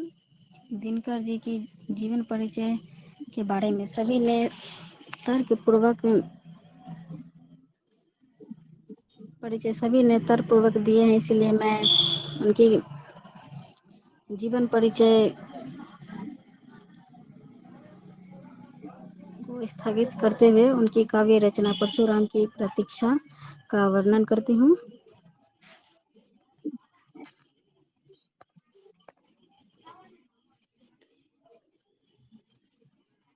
रामधारी सिंह दिनकर की परशुराम की प्रतीक्षा सामाजिक विषय पर आधारित है, जिसमें उन्होंने जनता को कुछ महत्वपूर्ण संदेश दिया है। परशुराम की प्रतीक्षा दिनकर जी की सुप्रसिद्ध काव्य कृति है। कवि का स्वाभिमान सौभाग्य पौरुष से मिलकर नव भावी व्यक्ति की प्रतीक्षा में रत दिखाई देता है। सतत जागरूकता परिस्थितियों के संदर्भ में समकालीनता एवं व्यवहारिक चिंतन के एक कवि के लिए आवश्यक है। प्रस्तुत रचना भारत चीन युद्ध के पश्चात लिखी गई थी। कवि कहता है कि हमें अपने नैतिक मूल्यों की रक्षा करते हुए अपने राष्ट्रीय सम्मान की रक्षा के लिए सतत जागरूक रहना चाहिए। युद्ध भूमि में शत्रु का विनाश करने के लिए हिंसा अनुचित नहीं है। प्रस्तुत रचना की भूमिका में कवि ने स्वयं स्वीकार किया है कि दिनकर जी ने जिस समय लिखना शुरू किया उस समय हमारे देश में ब्रिटिश की गुलामी की बेड़ियों को तोड़ने के लिए राष्ट्रीय स्तर पर स्वाधीनता संग्राम का संघर्ष जोरों पर था। इससे संपूर्ण देश का मानस आंदोलित हो चुका था। आंदोलन की वापसी, गांधी इरविन समझौता, मेरठ षड्यंत्र और भगत सिंह एवं उनके साथियों की फांसी, कम्युनिस्ट पार्टी की स्थापना और शिक्षित लोगों के लिए समन्वयवादी विचारधारा खूब उमड़ रही थी। इसी समय किसान सभा की स्थापना और उसके समानांतर प्रगतिशील लेखक संघ की स्थापना हो चुकी थी। अंतर्राष्ट्रीय स्तर पर बोल्शेविक क्रांति की घटना के साथ साथ समाजवादी सोवियत संघ नई आशावादी किरण लेकर आया था। किसी आलोचक ने दिनकर जी एवं उनके युग में विषय इस प्रकार लिखा है: माखनलाल और नवीन के काव्य का अनुशीलन करने से जो तथ्य उभर कर सामने आता है वह यह है कि उसकी मस्ती उनकी उत्सर्ग भावना की देन है। वह जो स्वाधीनता आंदोलन के उस दौर के कवि थे जो धीरे धीरे काफी उग्र हो चुका था, इसलिए उनमें पहले के राष्ट्रीय तत्ववादी कवियों की तुलना में एक बलिदानी का भाव है। यही भाव दिनकर में आकर बहुत बढ़ जाता है। सन 1962 के चीनी आक्रमण के परिणाम स्वरूप भारत को मिली पराजय से शुद्ध होकर कवि के मन में जो तिलमिलाहट पैदा हुई, इसकी उद्बोधन आत्मक अभिव्यंजना की परशुराम की प्रतिष्ठा है। प्रस्तुत काव्य में कवि सूरदास एवं अग्निधर्म को ही वैराग्य बताते हैं। जीवन का प्रत्येक परिस्थितियों में क्रांति का राग अलापने वाला कवि दिनकर इस रचना में परशुराम की प्रतीक्षा करता है। कवि तासुर धर्म की यहाँ परशुराम धर्म में बदल गया है। एक समय था जब उसे अर्जुन और भीम जैसे वीरों की आवश्यकता थी, किंतु आज उसे लगता है कि देश पर जो संकट काल मंडरा रहा है उसे घने बादलों में छिपे को परशुराम को कुठार ही बाहर ला सकता है। इसीलिए कवि ने प्रस्तुत कविता में परशुराम अपने धर्म अपनाने की आवश्यकता पर बल दिया है। कवि की सोच उसके विश्वास का साथ देती हुई यही निष्कर्ष निकालती है: वे पिए शीत तुम आत्म घाम पियो रे, वे जपे नाम तुम बनकर राम जी ओरे। 20 अक्टूबर 1962 को भारत पर चीन ने आक्रमण कर दिया। इससे पूर्व चीन भारत से मित्रता का स्वांग करता है। यह आक्रमण भारत के उत्तरी पश्चिमी सीमांत क्षेत्र लद्दाख पर किया और दूसरी तरफ उसकी पूर्वी सीमांत क्षेत्र नेफा पर तैयारी न होने के कारण भारत हारा। चीन की इस धोखाधड़ी से भारत तिलमिला उठा। देश में जागृति की लहर दौड़ गई।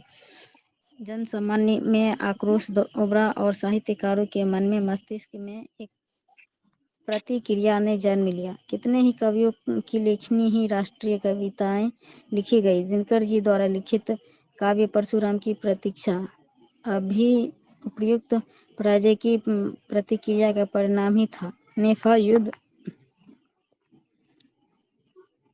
के प्रसंग में भगवान परशुराम का नाम अत्यंत सनचीनी है। जब परशुराम पर मात्र हत्या का पाप चढ़ाते हुए उससे मुक्ति पाने के लिए सभी तीर्थों में घूमते फिरते, परंतु उन कहीं भी परसों पर भी वजन नहीं खुली, यानी उसके तन में ताप का भाव दूर नहीं हुआ। ब्रह्मा कुंड में डुबकी लगाते ही परसा उसके हाथ से छूट गया, अर्थात उनका मन पाप से मुक्त हो गया। नेफा क्षेत्र उसी ब्रह्मा कुंड से निकलती धारा का स्थल है जहाँ ब्रह्मपुत्र बहता है। वही परशुराम कुंड है जो हिंदुओं का तीर्थ स्थान है। ब्रह्मपुत्र का नाम रोहित भी है। कवि कहता है कि भारत ने अब हिंसा के भाव को तिलांजलि देकर पुनः शस्त्रबल का आश्रय लिया है। प्रस्तुत कविता की पौराणिक पृष्ठभूमि में भी है। इसकी पौराणिक पृष्ठभूमि ही परशुराम धर्म की अनियमितता। कवि द्वारा परशुराम धर्म की प्रतिष्ठा का उद्देश्य यही है कि चीन द्वारा आक्रामक एवं पद आक्रामक भी है। यही इस कविता की ऐतिहासिक पृष्ठभूमि है। कविता की पौराणिक पृष्ठभूमि भी है। इनकी पौराणिक पृष्ठभूमि ही परशुराम धर्म की नियमितता है। कवि द्वारा परशुराम धर्म की प्रतिष्ठा का उद्देश्य यही है कि चीन द्वारा आक्रामक एवं आक्रामक नेफा क्षेत्र से परशुराम का ऐतिहासिक संबंध रहा। प्रस्तुत रचना में कवि ने शस्त्र प्रयोग को अस्वीकार्य मांगने तथा शारीरिक बल प्रयोग न करने की शिक्षा देने वाला तथाकथित महापुरुषों का व्यंग्य किया है। गीता में जो त्रिपिट निकाय पढ़ते हैं, तलवार गलाकर जो तकली गढ़ती है, शीतल करते हैं जो अतल, प्रबुद्ध प्रजा का, शेरों को सिखलाते हैं धर्म अजा का। परशुराम धर्म की जनता का धर्म है। परशुराम भारत की जागरूक जनता के प्रतीक थे। कवि द्वारा परशुराम की व्याख्या किए जाने के दो कारण। पहला यह है कि प्रशासक वर्ग ने जनता के प्रतिनिधि बनकर उनकी सभी अपेक्षा की है, फलता जनता लगातार अभाव और शोषण की चक्की में पीसती हुई साफ भोग रही है। दूसरा कारण यह है कि सभी अपने स्वार्थ भाव के पोषण में लगे हैं। वस्तुतः आज आवश्यकता है कि एक ऐसे धर्म की जो सर्वजन हितकारी और पुरुषमयी चेतना का वाहक है। अपने आज के युग का मात्र यह धर्म है।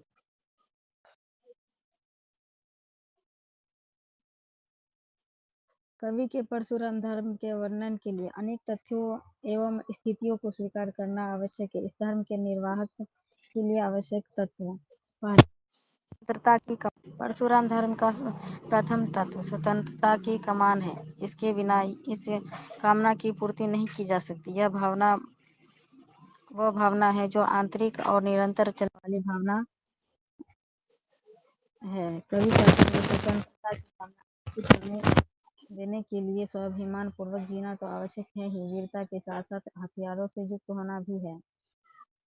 दूसरा, वीर भाव। परशुराम धर्म के निर्वाह के लिए दूसरा प्रमुख धर्म है वीर ओजस्व का भाव। पुरुष वीरता एवं शक्ति के बबूलते ही संकट ला सकता है। तीसरा है जागृति। परशुराम धर्म के निर्वाह के लिए तीसरा प्रमुख तत्व जागृत है। जिस व्यक्ति ने जागृति की भावना नहीं होती है वह सफलता नहीं पा सकती। चौथा, निवृत्ति मूलक मार्ग का परित्याग। परशुराम धर्म की स्थापना के लिए निवृत्ति मूलक मार्ग के परित्याग की आवश्यकता है। जहाँ निवृत्ति वही कायरता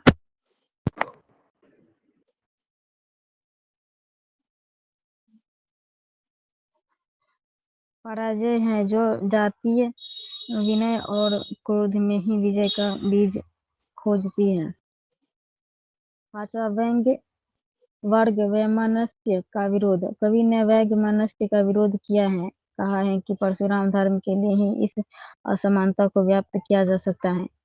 छठा, भविष्य के प्रति सतर्क। दिनकर जी आशावादी कवि हैं, इसलिए वह भविष्य के प्रति सतर्क जागरूक रहते हैं। सातवां, परशुराम धर्म के अनुकूलित चेतना ही एकमात्र वास्तविकता है। अग्नि के समान दाहक धर्म को सर्वोपरि धर्म है। अग्नि धर्म सत्य का आधारित है, परिचायक है। आठवां, जीवन को जीवन मानकर सिर ऊंचा कर जीवित रहना। कवि परशुराम धर्म के आधार पर यह प्रस्थापित करता है कि जीवन को मानकर जीवित रहना इसलिए चाहिए क्योंकि जीवन का उद्देश्य कीर्ति, दान, धर्म, सुख और ज्ञान अर्जन मात्र नहीं है। इसका उद्देश्य इन सबों से आगे बढ़कर है। परशुराम ने तेज छात्र को तभी अपनाया था जब उसके हम पर चोट पहुंचती है। अतः सभी देशवासियों को परशुराम के चरित्र से प्रेरणा लेने को कहते हैं। कवि के अनुसार चीन की तरह अन्य राष्ट्र अभी भारत पर आक्रमण कर सकते हैं, अतः अपने स्वाधीनता की रक्षा के लिए हमें जागरूक रहना चाहिए। इससे हमें निष्कर्ष यह मिलता है कि समग्रतः हम कह सकते हैं कि परशुराम की प्रतीक्षा में क्रांति का संदेश है, अग्नि धर्म की महत्ता का आकलन है तथा पुरुष एवं दर्प का स्वर है। जिन परिस्थितियों में हम इस धर्म को अपनाते हैं, यह कह सकते हैं कि वही एकमात्र धर्म है। नेताओं परशुराम धर्म का औचित्य भी है और महत्व भी। स्वाधीनता की भावना जाति की लगन है तथा व्यक्ति की धुन है। यह बाहर से छुपा हुआ गुण नहीं है, बल्कि मनुष्य के भीतर का ही एक गुण है जो अत्याचारी के सामने घुटने नहीं टेकती और अन्याय के सामने घुटने टेकने और अन्याय के सामने नहीं झुकती तथा वृक्ष के आधार पर को सहन कर जाती है, वही जाति स्वतंत्र रहती है। कवि देश के युवकों से कहते हैं कि तुम वीरता की भावना को मत छोड़ो और जो तुम आन पड़े उसे चुपचाप स्वयं ही सहन करो। जब भाग्य व्यक्ति के अहम पर चोट करता है तो अहम भी बढ़कर भावना में जन्म लेती है। इसी प्रकार जब मनुष्य के बल पर भीषण विपत्ति आती है तो व्यक्ति और अधिक कष्ट सहने योग्य बन जाता है। इसीलिए वह युवक ठोकरें खाकर और अधिक बढ़ को और चिंगारी की बजाय गोला बनकर भड़क उठे। यदि तुम्हारी वाणी में आज नहीं है तो तुम्हारी वंदना व्यर्थ है। कवि ने महात्मा गांधी के अहिंसा और क्षमा के सिद्धांत का खंडन करते हुए क्षमा सूंघती उस भुजंग के पास जिसके गरल हो उसको क्या जो दंतहीन विषहीन विनती हो। धन्यवाद। यहीं तक पर मेरा आलेख की समाप्ति होती है। बहुत ही सुंदर व्याख्या रानी जी, आपने अपने आलेख का बहुत ही सुंदर व्याख्या किया। आपने बहुत ही ज्ञानवर्धक आलेख हम सबके बीच रखा और आपने इस आलेख के सभी महत्वपूर्ण बिंदुओं से हमें अवगत कराया। इसके लिए आपको बहुत बहुत धन्यवाद आपका। अब आगे मैं संध्या दी से आग्रह करूंगी कि वे अपना आलेख हम सबके बीच रखें।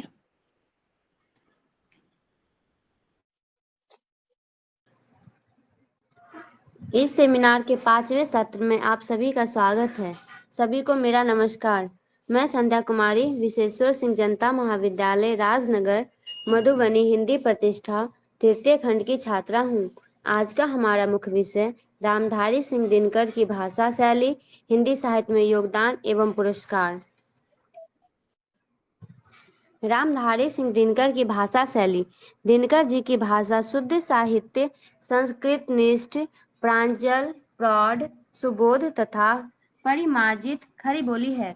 इन्होंने तद्भव और देशज शब्दों तथा मुहावरों और लोकोक्तियों का भी सहज स्वाभाविक प्रयोग किया है।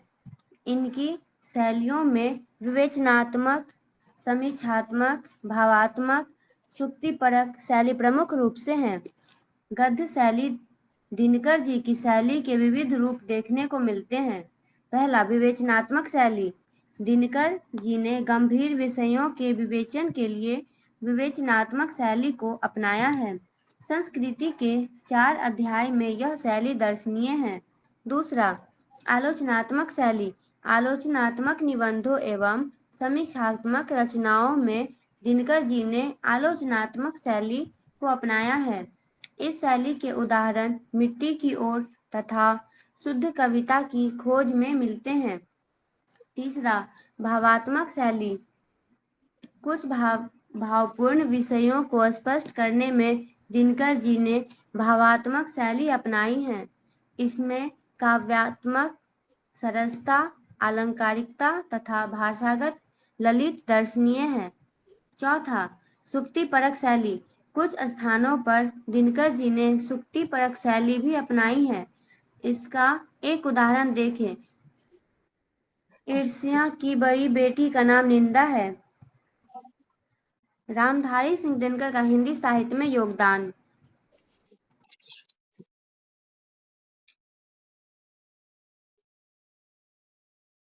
में है।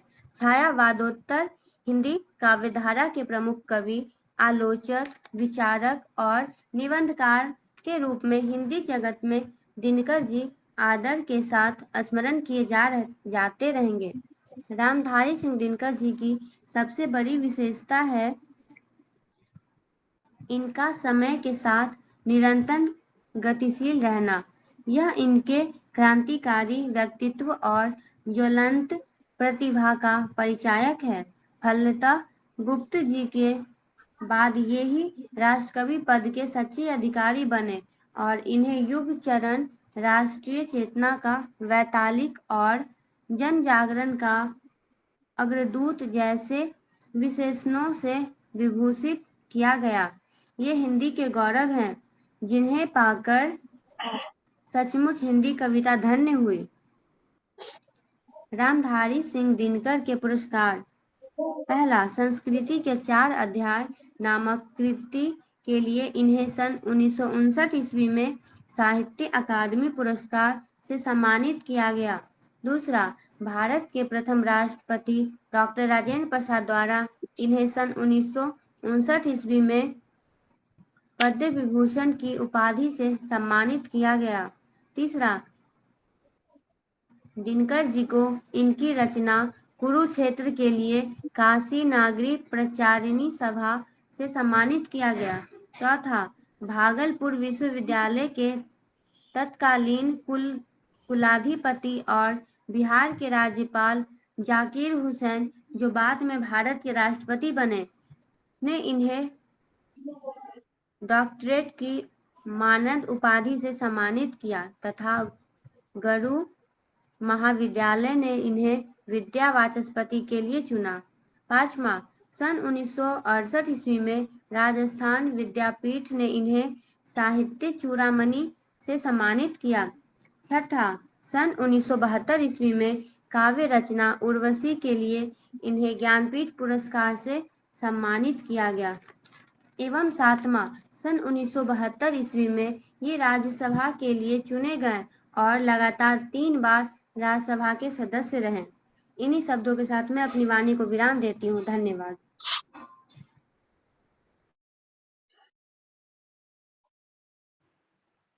बहुत ही सुंदर संध्या दी। आपने दिनकर जी की भाषा शैली, हिंदी साहित्य में उनके योगदान एवं पुरस्कारों के बारे में सारी बातें हमसे साझा की। इसके लिए आपका बहुत धन्यवाद। अब मैं खुशबू दी से आग्रह करना चाहूंगी कि वो अपना आलेख लेकर हम सभी के बीच प्रस्तुत हों।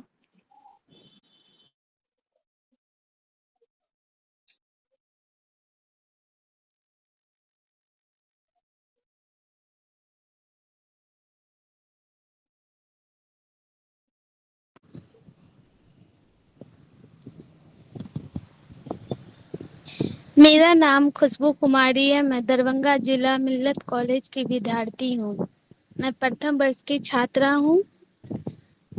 मेरी आलेख है रामधारी सिंह दिनकर के जीवन का परिचय व कृतियाँ है।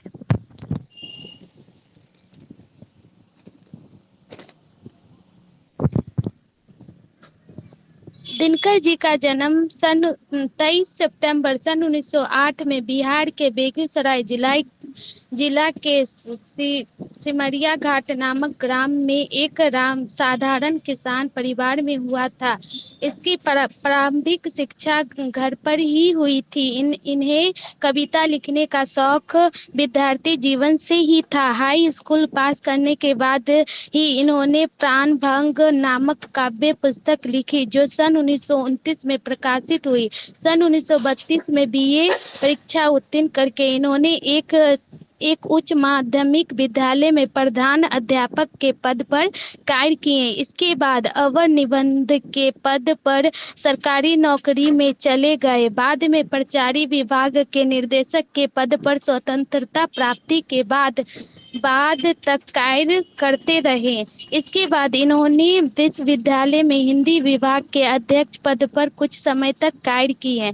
तत्पश्चात भागलपुर विश्वविद्यालय के उप कुलपति भी रहे। अंत में भारत सरकार के गृह विभाग में हिंदी सलाहकार के रूप में एक लंबे अरसे तक हिंदी के प्रचार प्रसार के लिए कार्यरत रहे। इनका ज्ञानपीठ और साहित्य अकादमी के पुरस्कार में सम्मानित किया गया। सन 1959 में भारत सरकार ने इन्हें पद्म भूषण की उपाधि से अलंकृत किया गया और सन 1962 में भागलपुर विश्वविद्यालय ने इनको दिलिट मानद उपाधि से सम्मानित किया गया। इस प्रकार हिंदी की अनवरत सेवा करते हुए सन 24 अप्रैल सन 1974 में हिंदी साहित्यकाश का यह दिनकर सदा के लिए अस्त हो गए। रामधारी सिंह दिनकर की कृतियाँ। दीन जी बहुमुखी प्रतिभा के कलाकार थे। इनके प्रसिद्ध का मूल आधार कविता है, लेकिन गद्य लेखन में भी पीछे नहीं रहे और इनके अनमोल गद्य ग्रंथ लिखकर हिंदी साहित्य की अभिवृद्धि की गई। इनकी रचनाएं निम्नलिखित है: गद्य ग्रंथ, काव्य ग्रंथ, महाकाव्य, बाल निबंध। गद्य ग्रंथ अर्धनिस्वर, मिट्टी की और रेती के फूल, बट पीपल, उजली आग, भारतीय संस्कृति के 4 अध्याय, हमारी सांस्कृतिक एकता है। काव्य ग्रंथ प्रणभंग, रेणुका, सरवंती, रामधेनी, बापू, हुकार, ऋषिमर्थी, परशुराम की प्रतिज्ञा आदि है। महाकाव्य कुरुक्षेत्र, उर्वश, बाल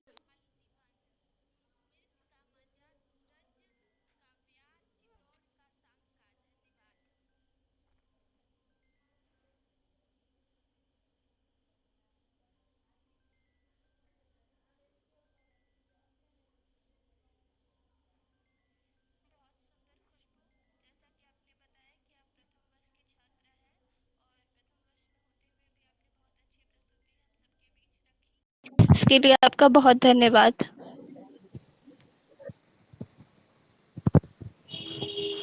बहुत बहुत धन्यवाद आपका भी दीक्षा कि आपने बहुत ही अच्छा संचालन किया। मैं चाहता हूं कि एक ऐसा संचालक, ठोस संचालक हम लोगों को मिल जाए जो हमारी अनुपस्थिति में इस सत्र को चला सके। इसके लिए आप प्रबल दावेदार हैं हमारे नज़र में, तो इसलिए आपको ये मौका दिया गया और बहुत ही सुचारू रूप से आपने इस सत्र का संचालन किया। इसलिए आपको बहुत बहुत धन्यवाद, आभार। भैया मैंने भी पहली बार ऐसा कोई सत्र संचालन किया है, तो अगर मतलब मेरे से बोलने में कोई दिक्कत हो गई होगी तो मैं सभी से माफी भी चाहती हूँ कि अगर किसी को कुछ बुरा लगा हो तो। नहीं, इसमें बुरा मानने की कोई बात नहीं है, बस ये सीखने की बात है और आपने बहुत ही अच्छा प्रयास किया है और हमें जितना अभी तक सुने हैं हमें कोई त्रुटि नजर नहीं आई है। आती तो मैं आपको बता देता। ठीक है, बस जी ये भैया, देखिए, यह जरूर। प्लेटफॉर्म सीखने के लिए ही है। हम सभी छात्र हैं, हम सभी छात्र हैं, और हम सभी को सीखने के लिए एक दूसरे की जो जिज्ञासा है, इच्छाएं हैं, और जो अनुभव है, वो साझा करने की आवश्यकता है। उसी के लिए यह प्लेटफॉर्म तैयार किया गया है। और देखिए, ऐसे एक विषय रखा जाता है कि आप लोग मूल उद्देश्य के साथ इस सत्र में जुड़े, लेकिन उसके अलावा अगर आप अपना अनुभव को साझा करना चाह रहे होते हैं, तो इस सत्र के पश्चात आप इसमें कर सकते हैं। बिल्कुल उसके लिए आज़ादी दी गई है। यह ऑनलाइन प्लेटफॉर्म है कि आप कहीं भी दूर हैं, पास हैं, तो आप लोग साथ में एकत्र हो सकते हैं। वैसे तो संभव नहीं होता, तो यह मेरा एक अथक प्रयास जारी है। एकत्र रूप से सभी का बहुत-बहुत धन्यवाद, आभार कि आप लोग एकत्रित होते हैं और शुरू से अंत तक बने रहते हैं और हम लोगों के मनोबल को और बल देते हैं। इसके लिए आप लोगों का बहुत-बहुत धन्यवाद, आभार, और उम्मीद करते हैं कि आप लोग अपनी नियमितता इसी प्रकार बनाए रखिएगा और कोशिश कीजिएगा कि अगली बार से मुझे कहना ना पड़े, बस आप लोगों को विषय मिले और 1 से 2 दिन के भीतर आप लोग अपना शीर्षक चुन करके आलेख लिख दीजिए, क्योंकि आप लोग की नियमितता, आपकी सक्रियता ही आपकी पहचान है कि आप कितने अच्छे छात्र हैं, विद्यार्थी हैं। तो आप लोग, उम्मीद करता हूँ कि आप लोग इस चीज़ का खास ख्याल रखेंगे। बहुत-बहुत धन्यवाद, आभार। इस विशेष सत्र का समाप्ति की घोषणा स्थगित की जाती है। इसको घोषणा समाप्ति तो नहीं हो पाएगी, स्थगित है, क्योंकि यह सत्र दोबारा फिर से चलना है और रामधारी सिंह दिनकर की जयंती 23 सितंबर को है। हम लोग उसको विशेष रूप में मनाएंगे। उस सप्ताह में जब शनिवार या रविवार पड़ेगा, जब उपयुक्त होगी समय, उस हिसाब से हम लोग इस सत्र का आयोजन पुनः करेंगे। आप लोग विषय से इतर अगर कोई अनुभव साझा करना चाहें, स्वागत है, अन्यथा